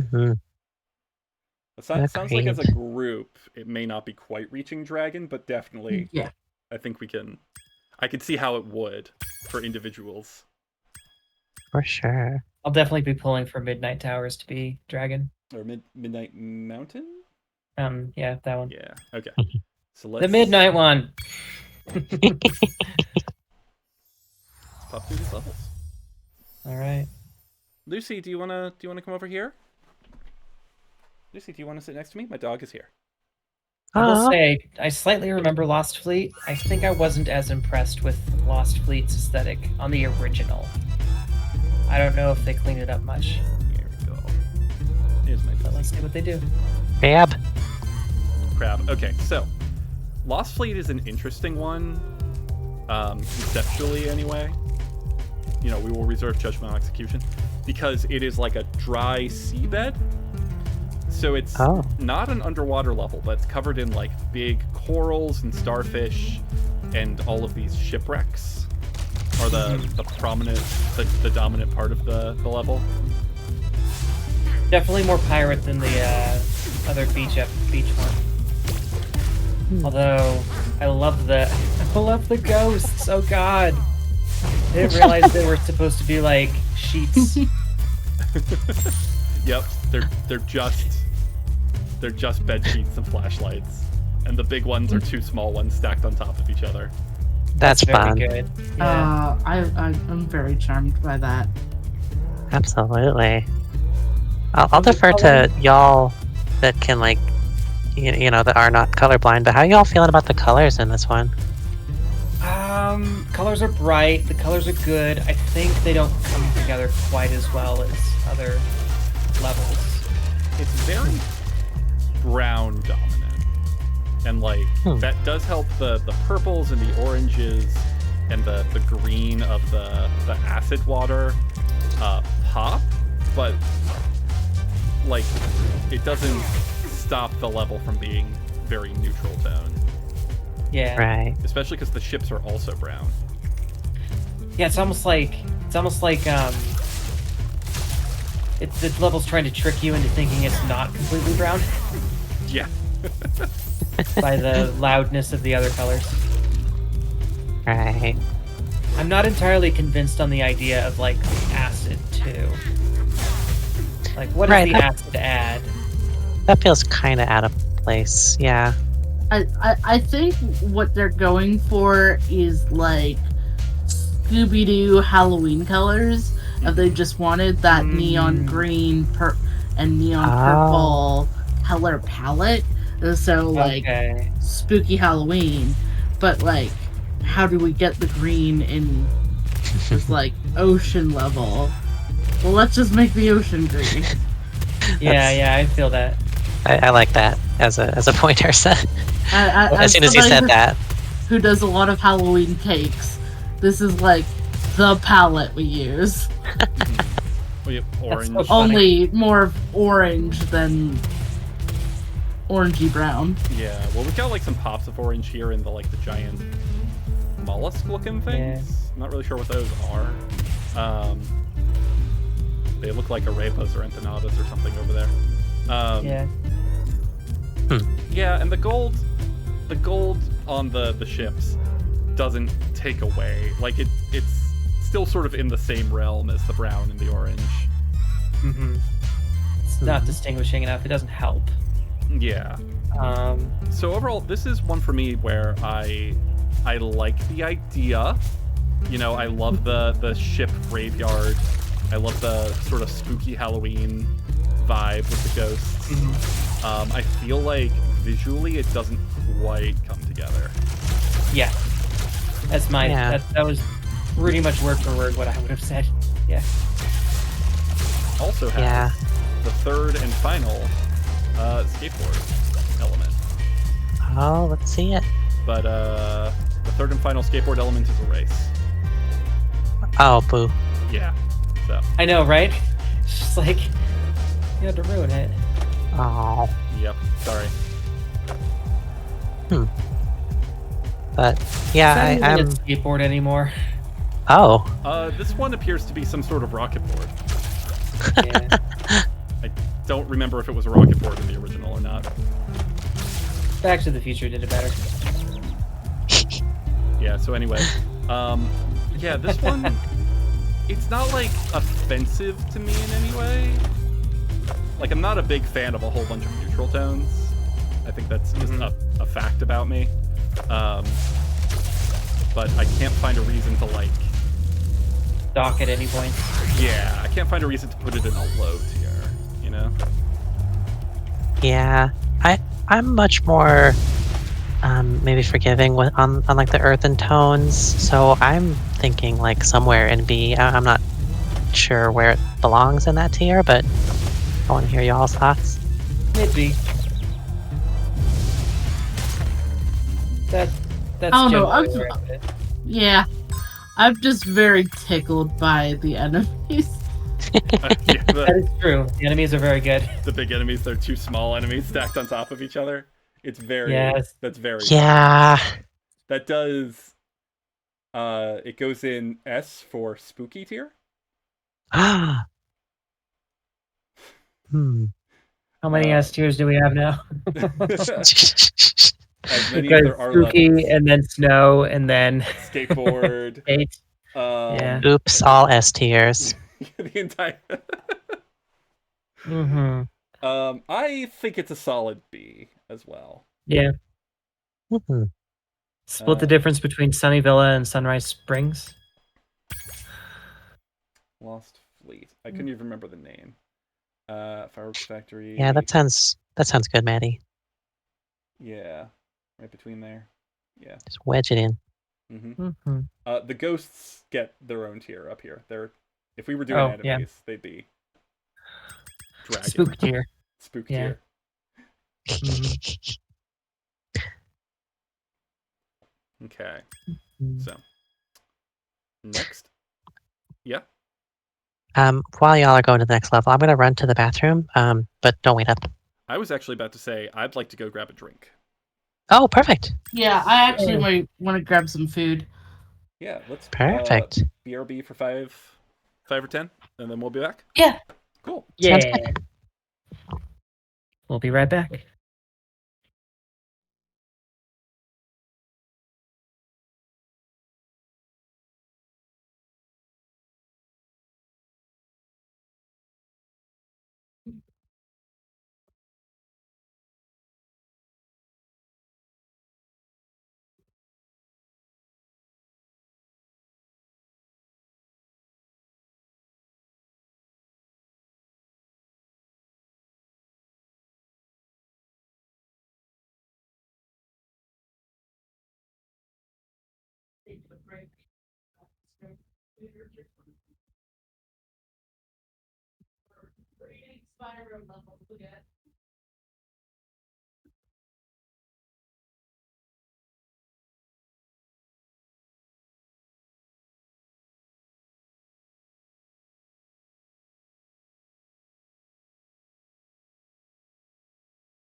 Well, I've returned. I have I'm returned back. as well. Cool. Sounds like we're waiting on Ursa. Yeah, no worries. Yeah. So, let's take a look at this tier list so far. If I recall, our Spyro 2 tier list was like much more A in Dragon tier. True. Although I think we were a little bit easier on Spyro too. We might have been. Do I still have... Oh, here it is. I found it. Okay. No, it looks like we still had a good number of B tier. Okay, yeah. Yeah. I still think Summer Forest got off easy. I think Summer Forest is a very strong homeworld, especially as like a starting point for the game.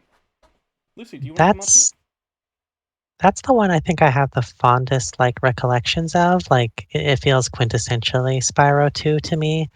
Yeah. I don't know that I actually got to see y'all cover that in stream though. I think I tuned in for part of this one. Gotcha. Mm-hmm.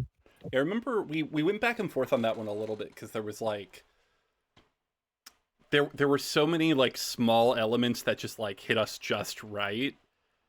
But I think the overall, but there were like large sections between those elements that were kind of less. Yeah.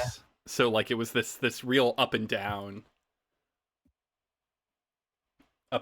Oh, I forgot Camel tier was one of our tiers. Yeah. We gotta do a Golem tier. Okay, I was definitely there to witness Camel.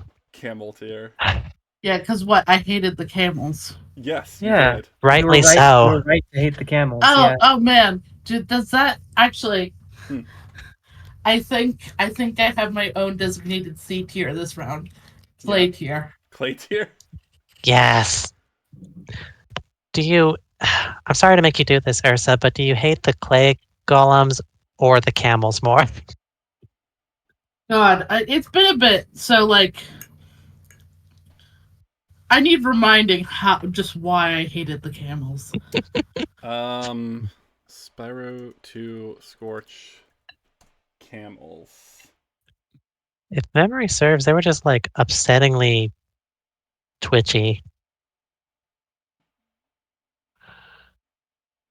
There they are. Oh, They're right. Also, they're bipedal.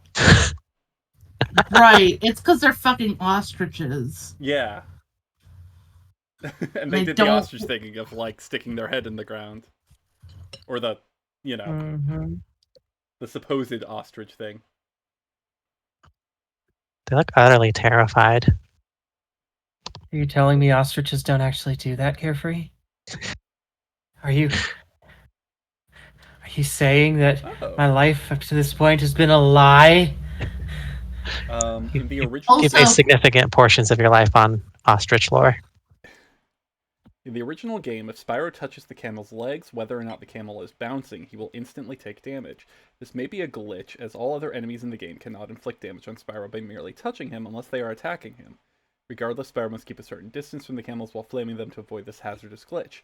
In Reignited, the bounce glitch has been changed to a stomp attack. So they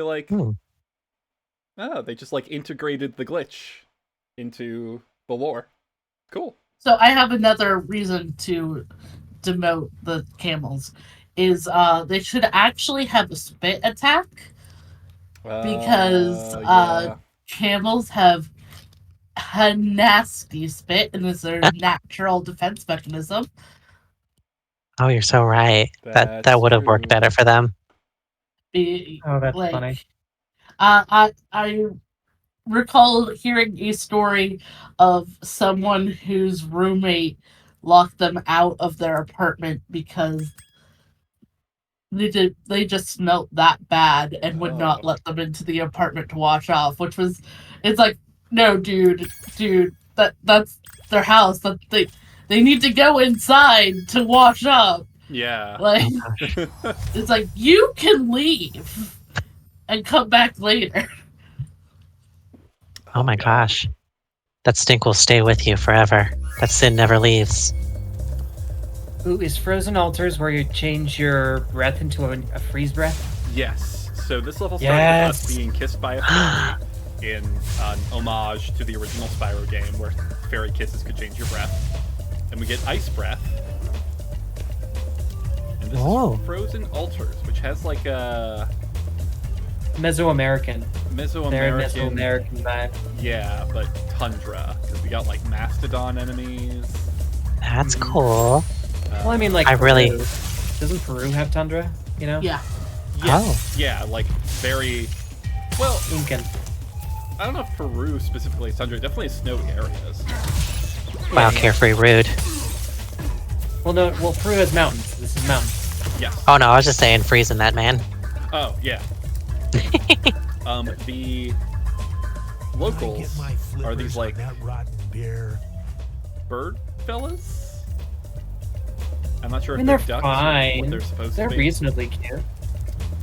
There is a bit we are missing, having already completed the level, in that there are like snow barriers and giant snowmen that we must use these solar arrays to melt. Oh, Yes, I remember this. That's very good. that's pretty cool. It kind of combines like the popular idea of Mesoamerican like focus on the sun and like sun deities. Yeah. These little mini mammoths or mastodons are super cute, by the way. Yeah. I mostly just like their little run. more Northern Lights. I like how the big enemies, you freeze them and then you smash them and they just like slowly keel over. You can also Like for the first few times, I'm like, did you actually kill him or? use the ice as platforms. Yeah. Nice. Oh, it looks like we do have a snowman. There he is. He looks frightening. Yeah. Oh. I don't like that Hi. animation. I Ugh. don't like that animation at all. I've never seen it before. That's high as fuck and playing with this carrot. Playing with a Yay. ankle. Yeah. Love the colors in these rooms. Oh. Pretty pop. Yeah. I like that it's not overly ornate on the indoor section. I think we've seen a couple levels in a row that sort of, you know, maybe overdo it a little bit on like all the glitz indoors. Mhm. Yeah, get that fucker. I remember this. I very fondly remember this. This was a very fun level. I like that it just gets teenier and teenier. Yeah.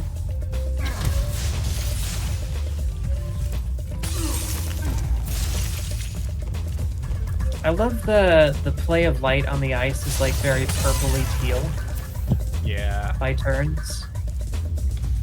Yeah. Like that's a very good use of color. Yeah, when they start In pulling general, out, this game. when they start pulling Sorry. out the trans and bisexual lighting, I'm all Oh for it. yeah. For Yeah, real. in general, this game has showed like some really good diversity in how they design the colors of their snow levels. Yeah. Doesn't always work, but Yeah, very they're willing to different. try different things. Yeah, I love that. I don't think we've had a snow level that's just like. There's always like an extra element to it, you know? none of them's been just like Santa's Workshop type. Yeah. Hmm. Although, now that you mention it, I would really like to see Santa's Workshop as a Spyro level. I think if you want to see peak video game Christmas cozy, Kirby's Epic Yarn. Kirby's Epic Yarn has a snow world that's a short 3 levels long, and it is some of the best snow levels. Like, one of them is literally like, you come in, so like, I think it's the first level or the first 2 levels have like more what you would expect from the snow levels, you know, like going up and down a mountain. There's like a sledding section that's really fun. Sort of like the Christmas like not Christmas, but like a wintry night where you're going through the stars. And then one of the levels you enter into a cozy cabin, and the level has you like going up a giant Christmas tree. Oh, It's Nice. That game in general is intensely charming. Also, Sparks was making faces at you. It was very cute. He does that. This one has cat hockey. oh, Yes. Yeah. This is one of the mini games. You can see the cats over there, prepared for the hockey. I'm very tempted to give this one an S. I'm not sure it quite makes it. For snow level. Oh, but Icy Peaks was S. This is at least as good as Icy Peaks. yeah, I'm with you. This one's extremely charming. Okay. So S for snow level. Yep. Our Alright, dragon biases. here. Our biases are clear. We do not apologize for them. No. Why we don't you have our biases, oh viewers? Yeah. Frozen altars. Frozen altars? Yeah, I got it. Yeah. Now, it would be really funny if, like, our biases went the opposite direction to where anytime there's, like, a dry desert level, we're just like, boo, this sucks. How can Spyro get through this? He'd be so thirsty. Not even cold. All right. Yeah, where's the snow? All right. So next up is what many consider to be the most iconic level in Spyro 3. This is Fireworks Factory. Ooh. I seem to remember it quite fondly. Oh, yes, this music. Music's a banger. Ooh. It has a dubstep drop before dubstep. Yeah, like, so a lot of Spyro music is that like kind of not quite amelodic, but like it's percussion forward and really just vibes. And then this level is EDM, just straight up. Yeah. Like we were saying, this is more like China Forbidden City. Yeah, it's got like the Great Wall kind of energy. Number 2, it's a lava level. Number 3, it's at night. Yeah, there is a big lava lake here. It is at night. Mm-hmm. It does have these ninja, which are not China. No, but this level, I think, instead of taking... Oh, I love the fireworks here. As I should, it's Fireworks Factory, but let me do this again, like intentionally. Yeah. Love the little fireflies too. There he goes. Yeah. So this level is definitely meant to kind of take more on... Like, they're drawing more on martial arts movies than they are, like, historical China. Yeah. For sure. Yeah, I could see this as more of like a Japanese castle. Yeah, it has some of those elements. There's... Like, it's got kind of, like, that... I'm not going to say culturally insensitive, but not culturally particularly sensitive, like, Pan-Asian fusion. Mm-hmm. Right. Yeah. That I think I have to dock it a little bit for, but I definitely see that they're drawing on, like, martial arts cinema more than anything. This feels like the movie Mulan. It does have some vibes of that, too. Like, that's exactly what it reminded me of when I was playing it as a kid. Yeah, I would also say like your Mortal Kombat. Mm-hmm. Oh, yeah. Our allies in this level, there are no, like, local inhabitants. This might actually get Ursa and Madi to dock at some points. The allies in this level are the 2 kids from Scorch, the level with the bad camels. Oh, no. Who are now wearing karate gis and are being used to make Matrix references. Okay, Matrix references I can dig.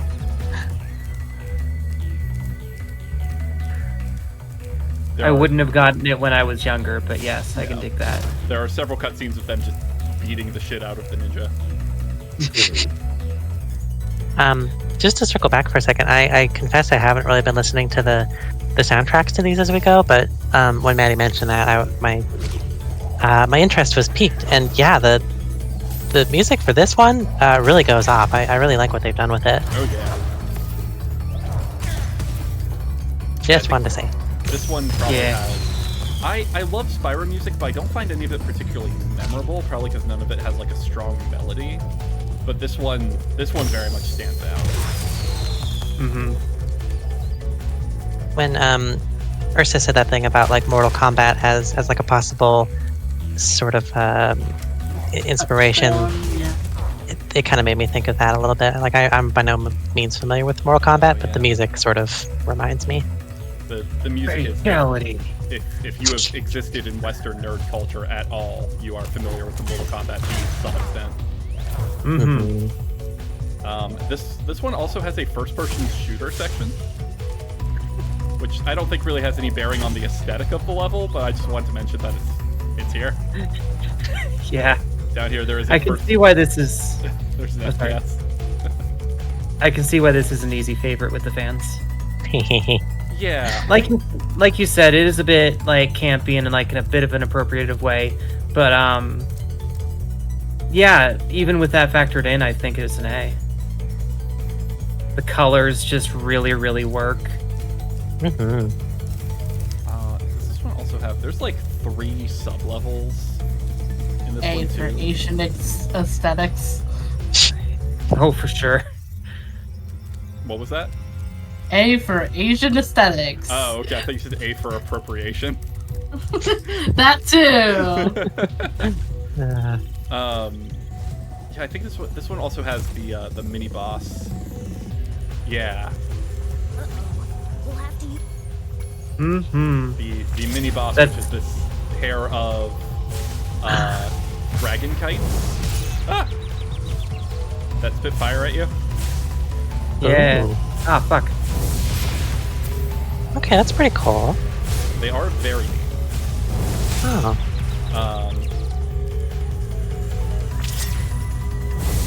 Fight gets harder as it goes on because they get shorter. Yes, they get shorter and they get faster. So I'm not gonna sit here and fight them. I just wanted to show it off a bit. Yeah. Huh. I do also sort of like the exterior is... I'm not gonna deign to call it traditional at all because I don't know, and I know it's also a fusion of a few things. But I like the older style of the exteriors, but then the interiors are like very neon. Mm-hmm. And I think that's kind of a cool dichotomy. Just trying to It is. one. Yeah. All the enemies seem to come back too, which is a very like fight the hordes martial arts movie trope. Yes, yeah, the ninja, there's actually these, you might have seen me destroy one, there are these boxes. They're like crates of, I forget what they say on the side, it's like instant ninja or something. And you have to destroy the boxes to stop the ninjas from respawning. Okay. Oh, here they are. Yeah. Oh, it just says ninja. What it says on the box. Yep. Yeah. I do like that interior like neon lighting, like you said, though. That's an interesting thing to include. And it's very bisexual interiors. It's heavy on the purple. We love it. Yeah. Oh. I don't know. I could give it a solid A. Like it is a qualified A in my opinion, but I think it's still an A. Yeah. I think we almost lost you there for a second. Hello. I can hear you. Okay. I was speaking away from the mic, so that might have had something to do with it. Qualified A. Yeah. Let's say, yeah, that's fair. Ursa, Above Cloud Spires, at least. above Cloud Spires. Yeah. Yeah. Yeah. Well, in that case, I think Bamboo Terrace should also be above Cloud Spires. Personally. Yeah, that's fair. Ursa, are you still with us? Yes. Okay, cool. So next we have. Oh, hang on. Let me. Shoop. There we go. Next we have another level that I like personally quite a bit. Charmed Ridge. Is that what they call it on Wharf? Yes. Woman love that charmed ridge. Ooh la la.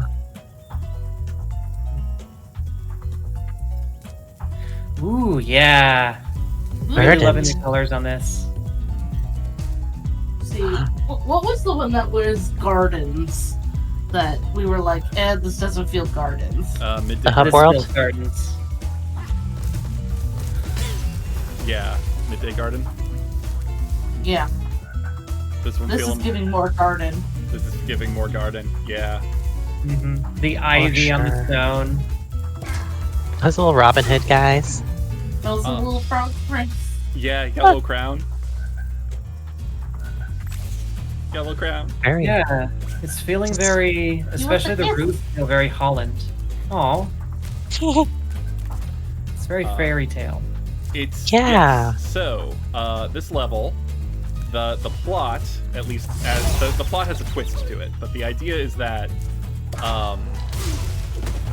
the fairies recruit you because their princess is being kidnapped by the evil Prince Azrael of the cat wizards, which is why you've got these cat wizards in here helping the Rhinox. It turns out at the end that Prince Azrael, the bad boy motorcycle riding cat wizard, has just really charmed their princess, and they're running off to elope, even though neither of their kingdoms approve. Oh, I love the rook. I also like that as a a story conceit here. Mm-hmm. That seems very cute.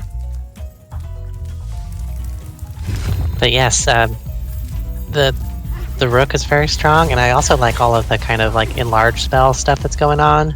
Yeah. Kind of something Yeah. different. So this is All the king's horses, all the king's men. it's also this level is a giant callback to the first game. The Magic Crafters world had specifically druids who would move around elements of the landscape that you had to puzzle over, and then the Dreamweaver's world had enemies who would become larger or smaller under certain conditions. Oh, that's Very nice. cool. Yeah, it doesn't do it exactly the way that the original games did it, but that's fine. It's just like it's a cute callback, but it's still its own thing. Yeah. Huh. Yeah, I love the towers, I love the ivy, love the trickery. Very fey. It's extremely like they went hard on the fairy part of the fairy tale Yeah. side. I love these, like the flanger boxes and just the overgrown towers. You know, I'm always a Yeah. sucker for that. Uh-huh. Seems like a nice level to spend And- time in. And just top it all off, the colors really work. They do. The skybox, the greens, the red, the very eye-popping red of the roofs. It's so it's oh, look at the way the ivy just sort of drapes around this one. Very charming. I love And it. god damn it, it's a snow level. And Yep. yeah, we're up in the mountains again. And we got these crystal clear waterfalls that fall down into this lake area. It's like a little oasis. It looks so hydrating. It does. It does. I feel less thirsty the more I look at it. And then more thirsty the more I look at the frog prints.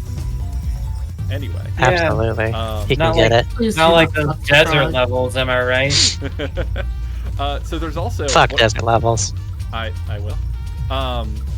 what I also really like that this side area. So a lot of times the side areas have, like, there's only a couple that are really different from the level. I think we have that one like ice skating area and Icy Peak. This one, the fairies have a temple, like straight up. That's what they call it. And you come in here, you can see like you got the floral motifs on these like ultra things. You come in here and there's stained glass with these rose images. Ooh. Yeah, that feels, honestly, it kind of feels Kingdom Hearts. Oh. Just a touch, just a skosh. If Kingdom Hearts was capable of being subtle. Can you imagine? Yeah. Yeah, and then you fight cat witches with rocket launchers. Oh, that's so cool. I really appreciate all of the, the little acts of world building in this level particularly. You can break the stained glass. Yep. Fuck yeah. You get an achievement for breaking all 4. You do. I see those rocks. Incredible. Oh, also, I've been skipping over the dialogue, but when you come in here for the first time, Sergeant Byrd is just like, "Oh, hi, Spyro. I didn't know you would be here. I'm just late for an appointment. An appointment with a friend. Just a friend. Definitely nothing romantic at all. Definitely not a breach of military contract in any way. Don't tell my superiors." And then you come in here and she's like, "Where have you been, James? You're late for our date by 20 minutes, and now the temple is full of cat witches." I hate when that happens. I know. That's very good. Also, Sergeant Byrd got Riz. He do? Yeah, he does. Got himself a fairy girl. It's that waddle, I think. I mean, how can you resist? No comment. Oh, babe, you got that waddle too. How dare you? I'm so sorry. Please forgive me. Oh, you're fine. Maddie, is the lack of attraction to this obvious icon of sex appeal because he's a bird or because he's a man? I have to know. Because he's a man. Oh, okay. No, I imagine the military thing kind of factors in a little. Here for fun and profit. Excellent. Yeah, the military thing, Ooh, love a man in uniform, don't necessarily love the man in the uniform. You know what I mean? Love a woman in uniform. Tell you what. Yes. So it looks like it saved. It looks like I don't have to do this area again. It looks like it saved it. But this area here is Jack of Jack and the Beanstalk fame. Gives you a bunch of magic seeds to grow plants to platform your way up to the golden goose up here. Oh, that is very good, actually. Yeah, I'm thinking this level's S. Yeah. Yeah. S for Dragon. Storybook. Storybook. S for yes. Thank you.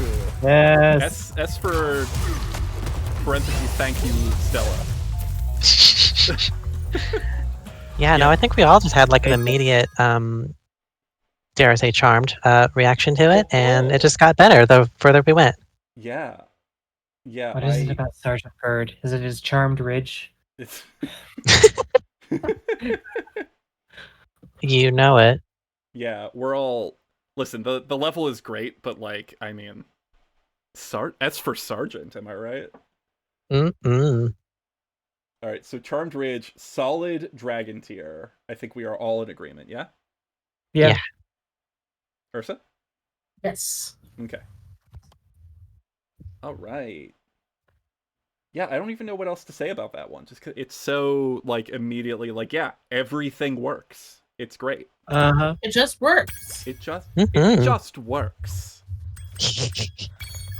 Solidly executed. Thanks, Todd.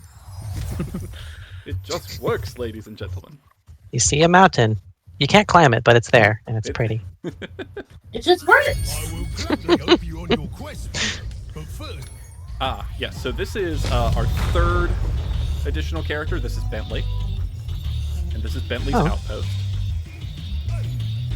I do not remember this song. It's like Yeti Punk? Oh, I'm definitely pulling this one up. I'm curious yeah. what it means. Okay, love the totem poles. Love the Rhinox and their cute little hats.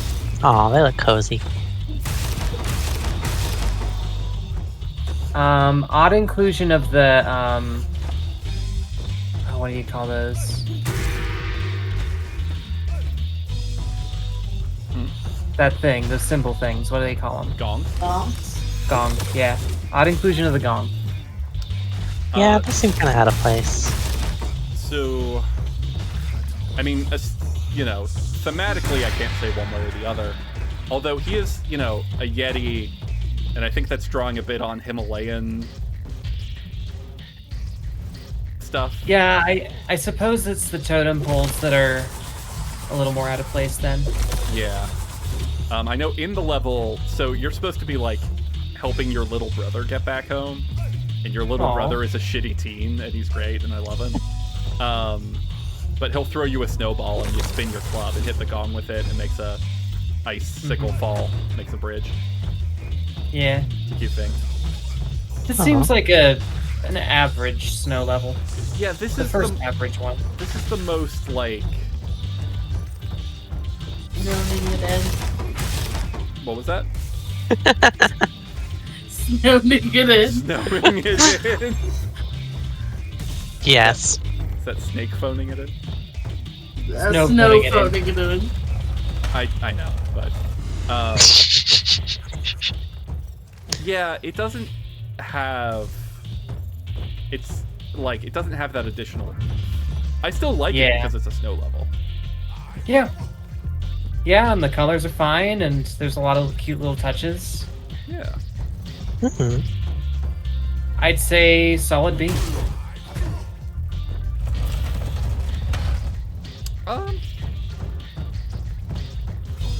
Yeah, maybe B.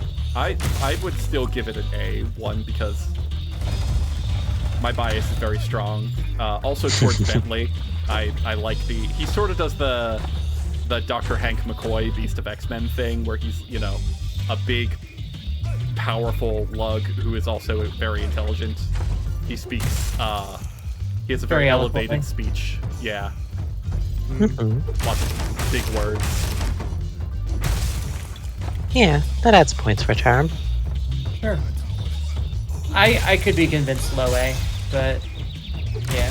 Yeah, I mean, we're, you know, as a group, we're sort of averaging our opinions here. I think the problem is that I'm just mentally comparing it to the other two snow levels. The other two snow levels are a lot stronger. Yeah.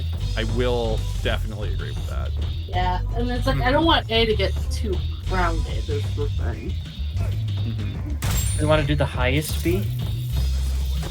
Well, let's see what else is in B here. B for Bentley! B for Bentley! Aww. B for Bentley tier. So, B tier right now, we got Sunnyvale, we got Lost Fleet, Sunrise Spring. Yeah, I think Bentley's Outpost is higher than all of those. Okay, yeah, that's fair. Yeah. It's at least as good as Bird's. Yeah. Yeah. So right around there. Mm-hmm. Okay. Sure. Yeah. So, whoop. Let's see, what else do we got? Oh, I think we have reached the end of Evening Lake. Okay. So, onward. Midnight Mountain. Here we are. Midnight Mountain. To Midnight Mountain, the final world of Spyro. Hell yeah. Excited. Let's go. Final homeworld of the original trilogy.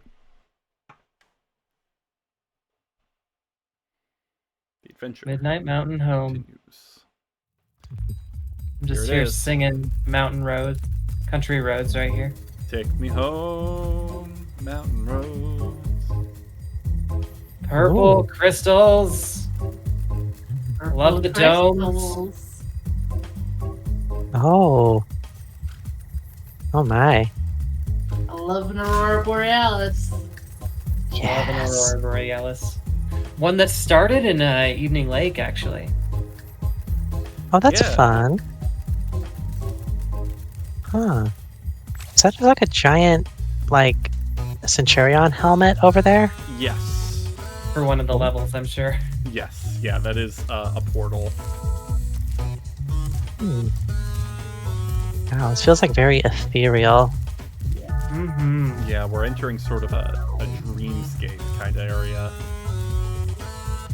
I have very fond memories of chasing down money bags for all my money in this level. Yes. Yeah, there is a satisfying bit where after you beat the final boss, you can personally beat up money bags for all of your cash. Fucking finally. Ooh, and I love the muted colors here, like the muted reds in front of the Yeah. final boss one.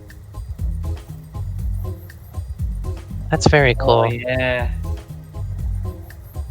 Fly, Spyro, be free. God, this flight gave me so much anxiety. Now we can kind of see. So it's these like big crystal islands rising up out of the clouds, Yeah. connect together by bridges. I think ethereal you've is the right way of seen- putting it. You've seen Midday Gardens. They didn't have to go this hard. Yeah, really. I think after Midday Gardens, they did have to go this hard. They had to make it up to us. Oh my gosh. The very first time I went into Midnight Mountain, I was just like, oh fuck yes. Yeah. So you got the like over there, the castle. Like everything's kind of spiky because it's the final boss's fortress. Mm-hmm. I love that they're sort of like beacons, just like shooting their light Beacons up in the into sky. night. Yeah. You've got like a sea of clouds below. Light up the night. And that's like the only source of yellow in the level too. It really pops. Yeah. Yeah. And you were saying with the story of this game, it has a lot to do with like original home world of the dragons, that sort of thing. Yeah. Because this level really reads to me as like, okay, that's where dragons be. RB dragons. Yeah, reclaiming the ancient capital, I'm sure. hmm Oh hey, there's a desert level. There are, Ooh. in fact, 3 desert levels in this world, I think. I'm gonna puke. Ugh. Well, don't puke too much. You can't rehydrate because we're gonna be in a desert level. So I know, right? Right, you yeah. lose all your bodily fluids. Oh god. Let's get this over Hold with. it in. Hold it in, babe. Hold it in. Yeah, don't. It might be okay if it makes me horny for Brendan Fraser. That's true. That's true. You know. Okay. Good point. It might. All right. So that's just like a quick tour of Midnight Mountain. I feel like we're all feeling very positively about it.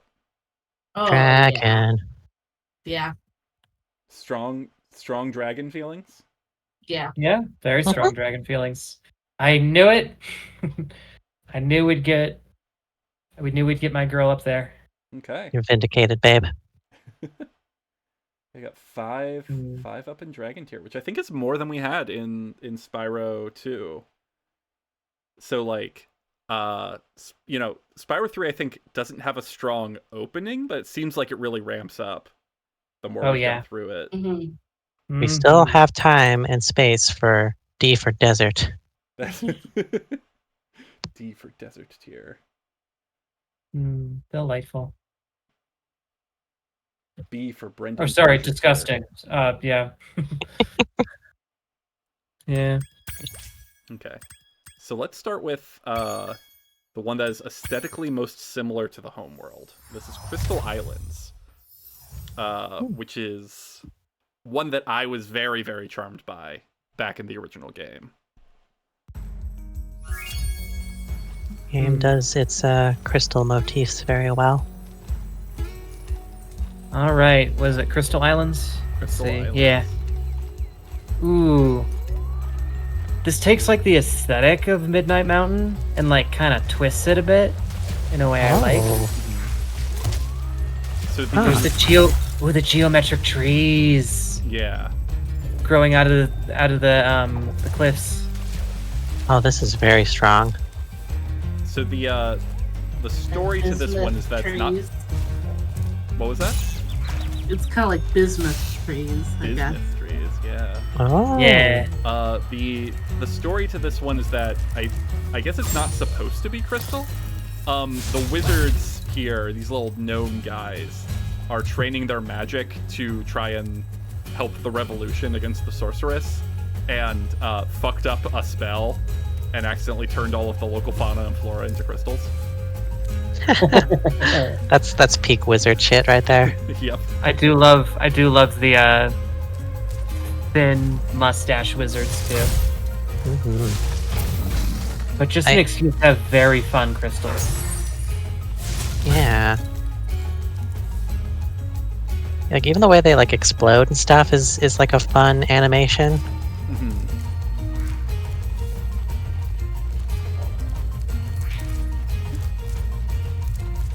Yes. Big fucking rubies. This feels like all the fun of going to like a rock shop. Oh yeah.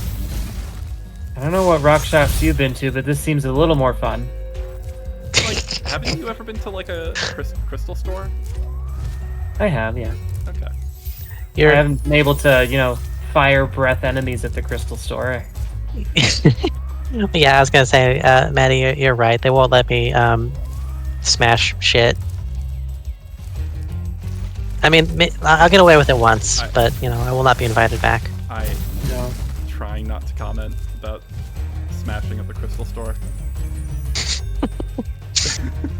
See, the real thing is, like, sure, here we get to see beautiful crystals, but, like, in the crystal store, you get to, like, touch the beautiful crystals. Oh, the crystal mountain. The beautiful crystals. You get to lick the beautiful crystals. Oh, of course. You have to taste it before you buy it. Amethysts in your mouth and just crunch them. That's true. I mean, this is just like, the facade of crystals, the digital aesthetic, the illusion representing true crystals, not the actual thing. Yeah, I'm still saying high A. Yeah. Ursa, I take it you're the sort of person, because I am this sort of person, that goes into like rock shops and it's just like looking around for the most delicious looking stones. Just me. There's gotta be more edible rocks. Come on. I just don't have a lot of good rocks, or there probably are in Pittsburgh, but like I don't go to them. I wish I went to them, but I don't. But I would be picking out the best rocks. See, this is why I collect dice. And yeah. Math rocks. And also board games with pieces that look like candy. Yes. Excellent. I hate to out myself here, but like, literally the only reason I've ever been in a crystal store is because I date a lot of crystal chicks. And What? Even when I'm not, I also inevitably just end up frequenting places where alt women tend to be. What? Chris? It's alt women? I can Who forgive would the alt have women. guessed? I can forgive you for the alt women. Like, my goodness. As I am currently dating one. I am.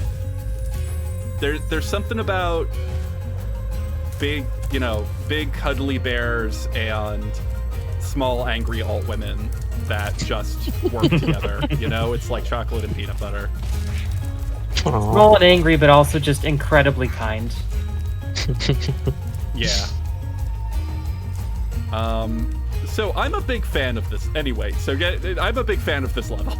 I like this level. Same.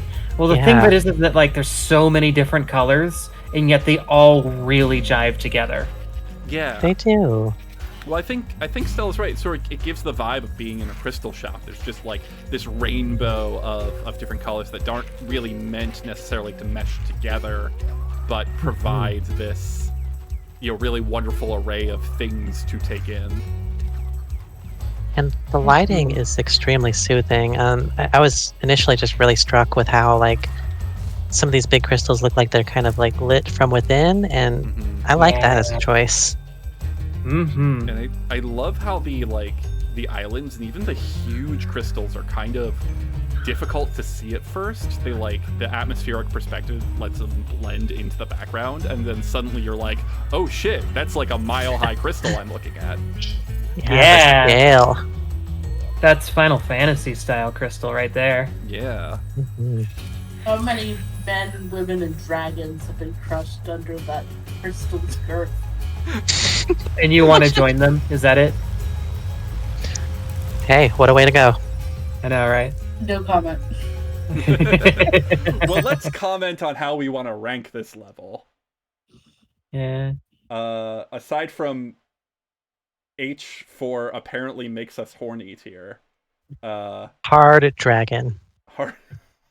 And yes, I chose that deliberately. Okay. I'd say low dragon, yeah. Honestly, I kind of like it more than Midnight Mountain. Ursa? I like it less than Midnight Mountain personally, but it's still very cool. Yeah. Okay. That seems fair. If only because my homeworld expectations are kind of lower because they have to be so like nondescript. Yet it was like, you know what? Fuck that. Dreamscape. Yeah. Yeah. We really needed Midnight Mountain. All right, now for the 3 desert levels. Now for the 3 desert levels. So the first among them is Desert Ruins, which is probably my personal favorite.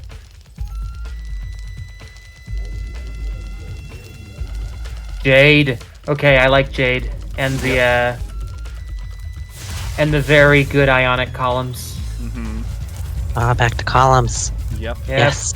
So they go for like... Although there's no scroll work on the columns. What? They're going for like... Disqualified. Greek-inspired like colossi. Yeah. Oh yeah. Okay, now I'm seeing it. Colossi, like this could have been an island that Odysseus like stayed at. Yeah.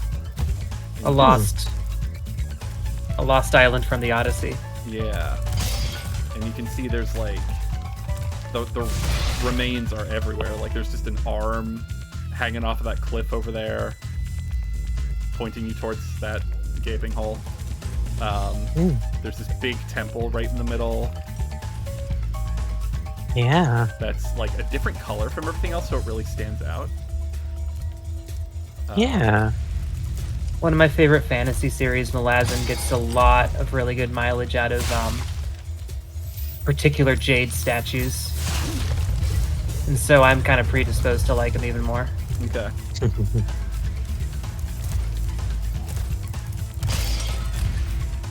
I like these golem guys a lot more than the Molten Crater golem guys. Well, okay, so it's like, this is a desert level, clearly, but like, it's mostly acid and like water features around that, and then Greek architecture. Like, yeah. Can we say that it's truly that much of a desert? It's meant to be like a wasteland kind of area. Sure. There's not a lot of life here. Yeah, there's a lot of good choices being made in this level, just like... Yeah. I mean, like, this is, like, I think what Maddie said, it's giving, like, arid island sort of feeling. Hate to say the obvious, but Mediterranean.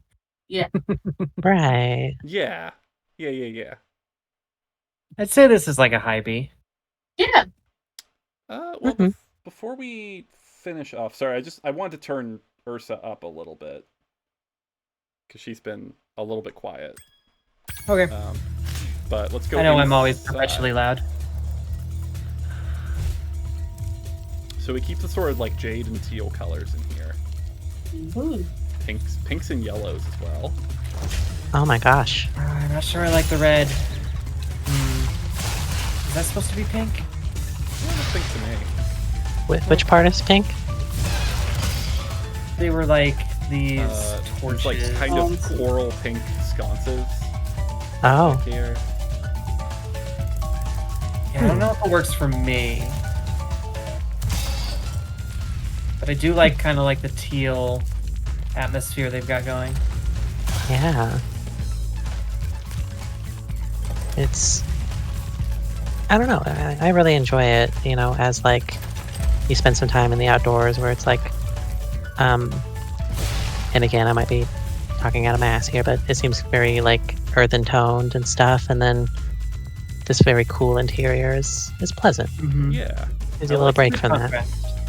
I like the change here. So we're going in here. We immediately have this mosaic. Yes, I love the mosaic. And then this takes us to an underwater ruin section. Oh, heck yeah. Ooh, this might be Atlantis! Okay, this is at least A for me. Yeah. You called this a desert level. It's got an underwater section. In case you've been getting thirsty. Quench. The quenchiest level for sure. What, Brendan Fraser and Rachel Weisz? So there is a... Okay, so the mini plot of this one is that there's this, like, nerdy sort of, Milo Thatch Mouse kind of guy. Yes. Who's like, my girlfriend got lost in the ruins, please go rescue her. And then you get to the end and the girlfriend's like this Lara Croft Tomb Raider who, you know, kicks through a Show door. me the twink mouse. What? Show me the twink mouse. Alright. I mean, I'll show What you she both said. She's like this Lara Croft Tomb Raider type who just like kicks through a door and it's just like, I've been pushing boxes and hitting switches all day and you just waltz in here and take the treasure. Let's say high A. Yeah. Okay. Really Hi, A, together unless in the I second really want to fuck this mouse. It all hinges on this. Either of these mice. Let's see. See if we can find... Okay, so Gus... Get the reignited version, sorry. Come on. Okay. All right. Yeah, Yeah, he's a B. he's a B. Let's see his girlfriend. Yes, let us see. This Tara. cute little nerd. Let's see Alan's mouse. Just kidding. Oh, Oh I yeah. would fuck that mouse. Yes. Oh, Yeah. Mm-hmm. okay. Huh. Huh. Huh. So, Stella. Desert Ruins. A tier? Yeah. Yeah. So. Above Evening Lake, actually. You think so? Yeah, I think so. Is it because you want to fuck the mouse? Yes. Okay. As long as I'm we're being not honest ashamed with of that. ourselves. Mm-hmm. This is a safe space. Yeah. All right, so the first desert level was a lie. Thank goodness. Just because none of us It are dry quenched at the my- just because none of us are dry at the end of it doesn't mean it wasn't a desert level. It I quenched my object. thirst. That's exactly why it's not a desert level.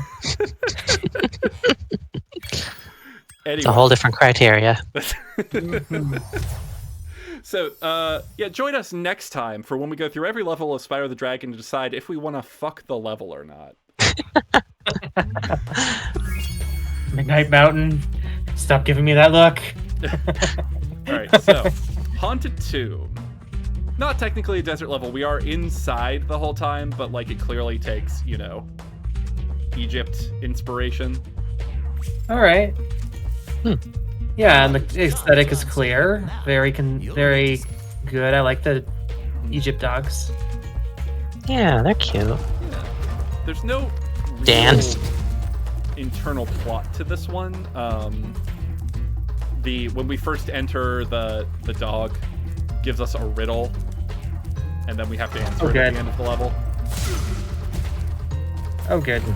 Yep. I like it. It's just like full of traps. Hmm. I like these big mummy guys. All right, where's Brendan Fraser and Rachel Weisz?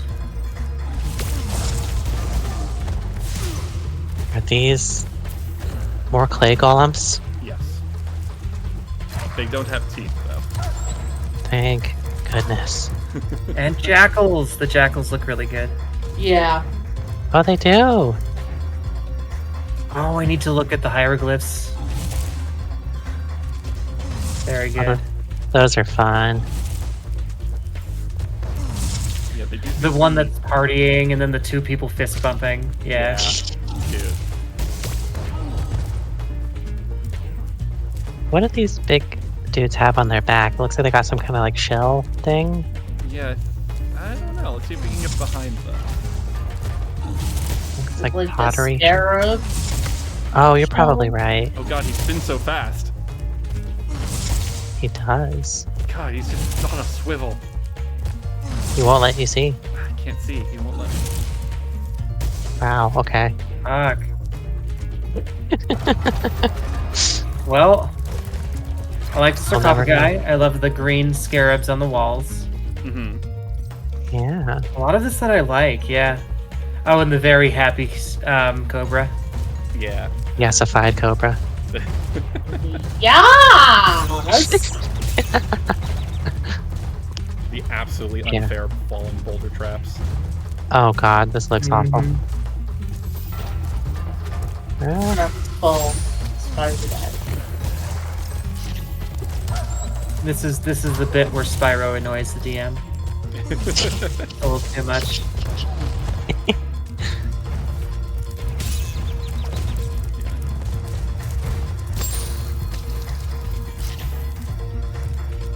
huh.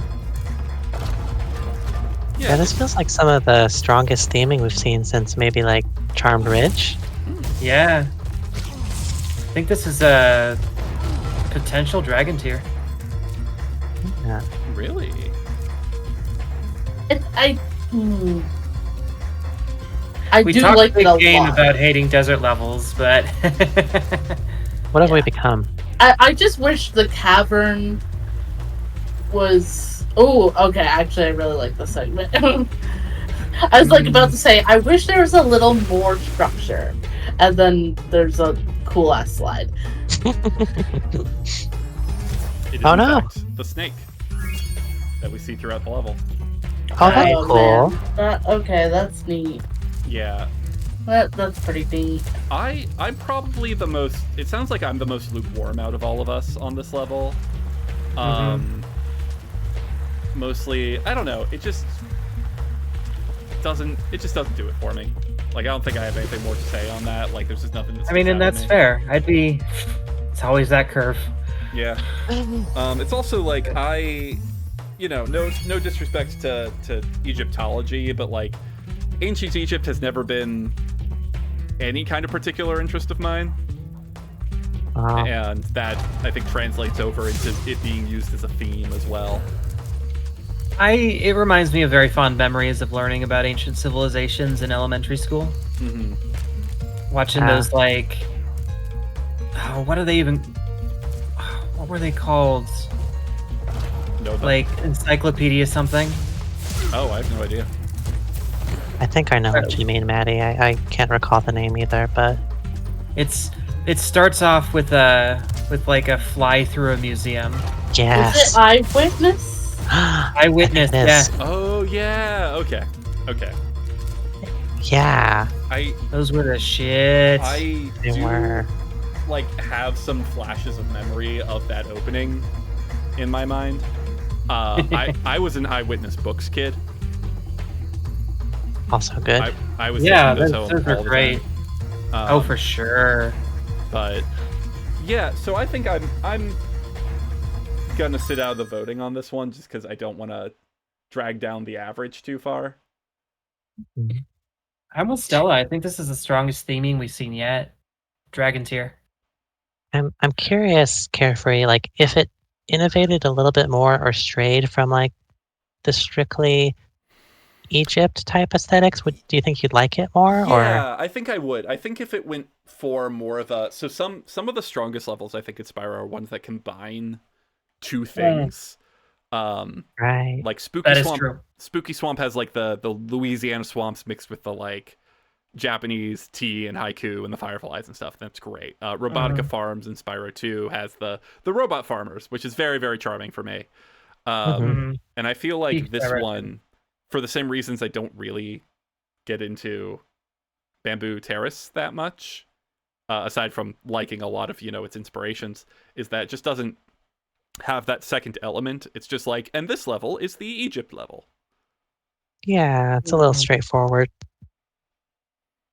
I could see that. Yeah. Yeah, I do feel that. Like, It's an incredibly solid execution of a more basic idea. Yeah. Yeah. So if I'd you're put all, it above Desert Ruins. if you're all feeling dragon, I'll put it in dragon. see, I was feeling A, Okay. but like high end of A. Okay. Yeah. So like, Absolutely. all right, cool. Above Desert Ruins for sure, yeah. Sure. Yeah. I mean, Desert Ruins is mostly that high because we all want to fuck the mouse. Yeah, Obviously. Yeah. The scale is weighted. All right. But 100%, like, we gotta earn our cred back with Dino Mines. Yeah. Okay. So Dino Mines is gonna be. This might be a real divisive one, or maybe we'll all be in the same boat about it. Yeah, maybe. Because this one has quite the combination of themes. So it's not just desert; it's Old West, Okay. and it's not just Old And West. there are dinosaurs. The villains are dinosaurs. Okay. Dinosaur gunslingers. I'm Fuck, I love intrigued. it. Oh man, I wanted to hate it, but nah. This actually kind of owns. I love this. Love the sombrero for my guy. Although that is a little bit of a stereotype. Yeah. So if we're coming in here fresh, this is the jail, and the sheriff, who is a little bunny man, would be stuck inside here and being like, the Dino Gang is here. They put me in prison. You gotta help me out. Huh.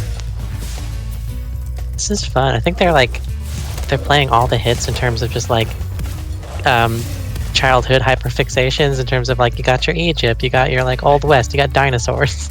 Yeah. This one had a very difficult, like, shooting gallery section. It does. Yes. This one has a Time Crisis 2 segment, which I like a lot more than the FPS personally, because every time I went to the bowling alley as a kid, I would spend all of my quarters on Time Crisis 2. Nice. Oh, look at this guy. I don't like you. Also, Shoot the Gatling gun. our fodder here is hermit crabs with giant eyebrows, and I love the giant eyebrows, but I don't really understand why the hermit crabs are here. Yeah. I'm not seeing the connection. Huh. Hermit? I don't know. That feels pretty Western to me.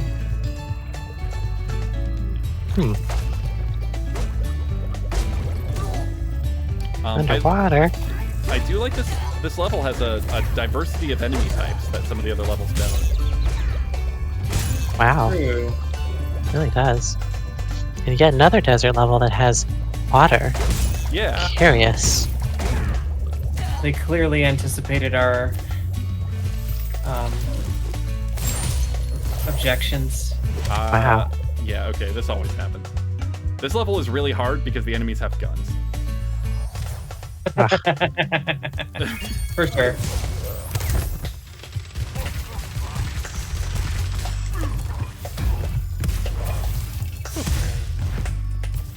So the thing is, aside from, obviously the dinosaur enemies are fun. I don't like how buff and shiny that Triceratops is, personally. I don't know, I like it. I do like how,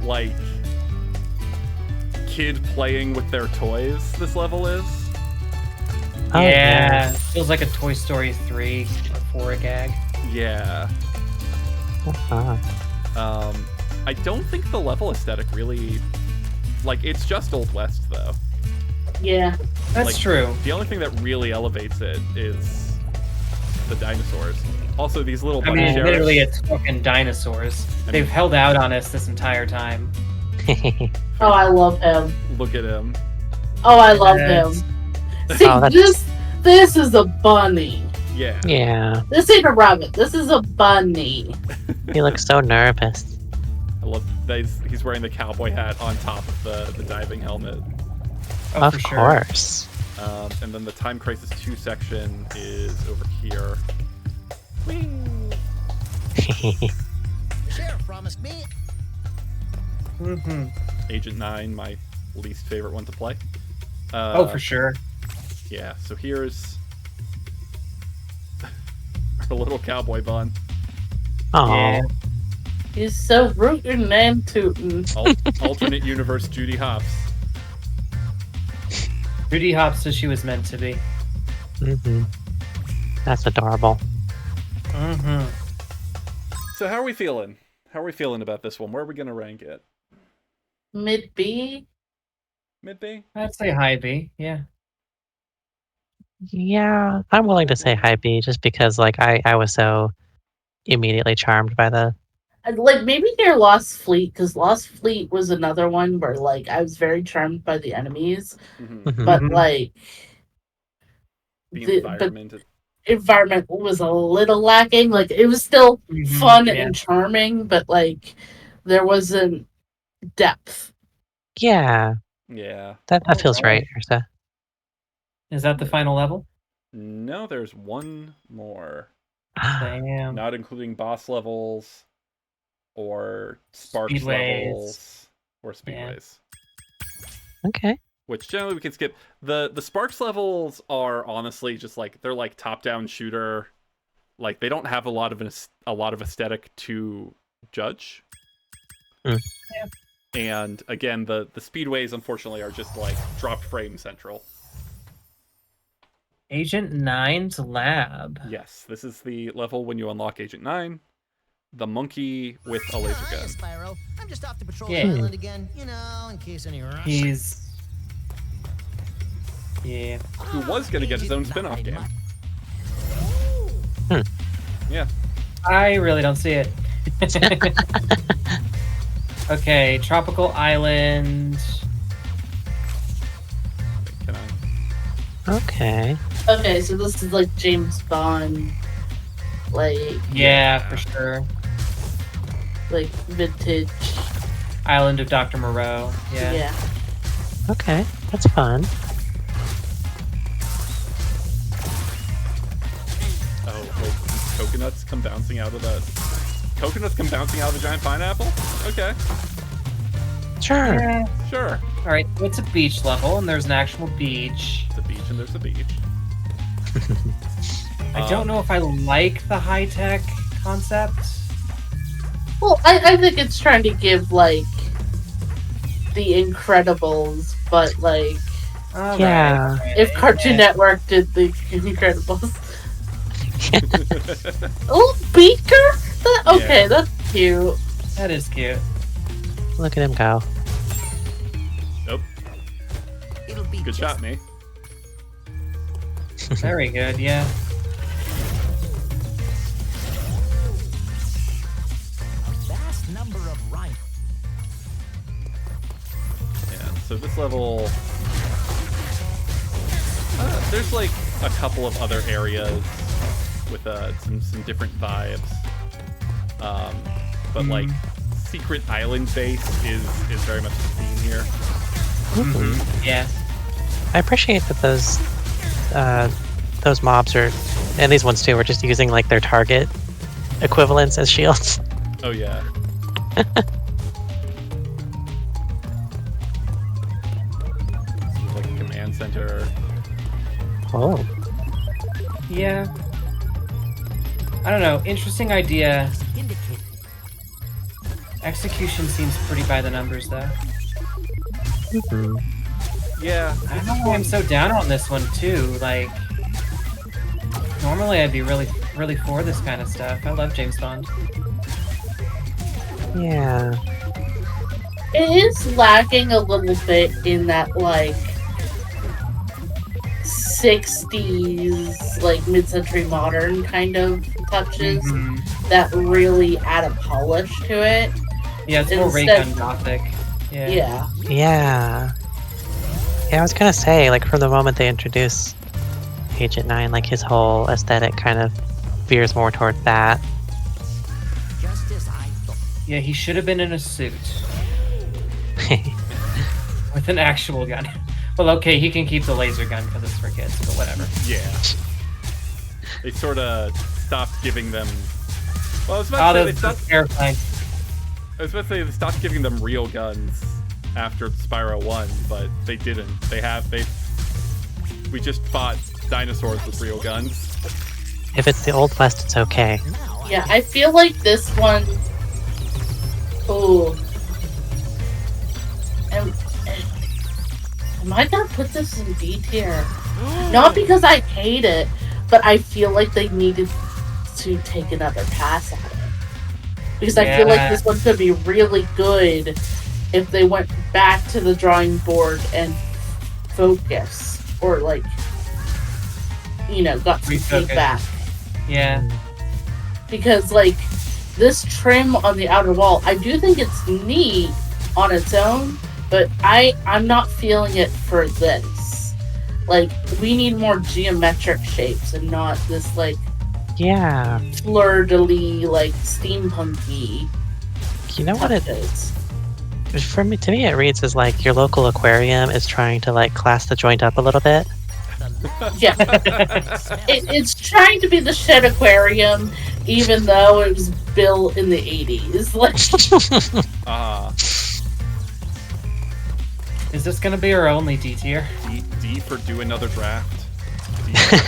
Yeah. Yeah. But like, it's such a shame because I feel like this has a lot of potential. It's just. Yeah. Well, is it Yeah, that is a fun concept. I feel like that's the only way to really get such a low tier, though, is like by being specifically disappointed in what it could have, like, seeing how it could have been better. I don't feel like you could really have this, like, that's how you get the strong enough emotion to put it down the bottom for a Spyro right. Anyway. Yeah, I don't know, I'm not here for it either, so... Like, I wouldn't say D, personally. I'd probably put it in pretty solid C tier, but like... Yeah! But it's just we haven't had a D, and like... Hey, if we're D tier, well, it's like, compared to Midday Gardens, I wasn't expecting much from Midday Gardens. Mm-hmm. I was expecting a lot from Secret Island Base. Yeah. Oh no, our tier list looks like a gun. Agent 9's ray gun! Agent 9! He strikes again! All the pieces are coming together. I've been here the whole time! Mm-hmm. Oh no! Oh shit! It's a monkey with a gun!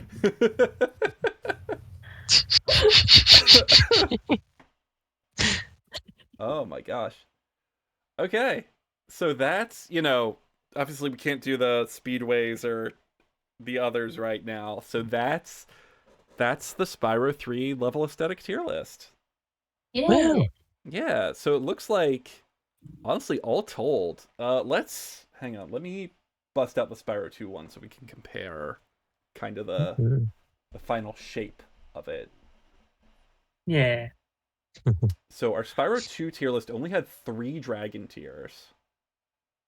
It's also gun-shaped, but it's like revolver gun-shaped instead of ray gun-shaped. It's the proper gun shape, yeah. Yeah. Aha. Oh no, it's more rootin' tootin'. It was foreshadowing Agent 9 the entire time. Oh no. This is welcome to the Carefree Cafe ARG. Have you picked up on the clues? Oh shit, this monkey has 2 guns! Oh no. Yeah, so we only had 3 up in Dragon tier. We had, looks like 8 in A tier, 5 in B tier, 3 in C tier, 1 in Camel tier, and then Sunny Beach, Down on Its Lonesome in D tier. And then... Yeah. Okay. Then Spyro 3, we had 6 up in Dragon tier, 9 in A tier, 6 in B tier, 1 C, 1 Clay tier, then 1 down in D tier. A bit more top heavy, but yeah, it just means that they got better at it. Yeah. Yeah. But they still like A tier is still like our most populated region in both tier lists. Yeah. Mhm. But fewer outright duds, I think. Well, they both only had 1 true dud each, and then Yeah, that's fair. one oh boy, there's that one character design we can't get over. Mm-hmm. It's what tips a mediocre level into just like an abhorrent one. Why is it bipedal? All right. So, Well, I'm probably gonna have to jump off. yeah, Yeah, that was same. that was a good 3 hours. Yeah. So thank you all for joining me tonight. Especially, I know that we kind of decided to do this last minute. No, this was fun. I really enjoyed this. Good. Yeah. Yeah, I'm glad we could all be here to do it. So we will not be streaming tomorrow. My partner is getting back from a trip that's kind of emotionally heavy, and I'm just gonna be spending time with them instead. So yeah, that's our Spyro 3 tier list. Join us on Sunday so that we can finish Undertale. Yes.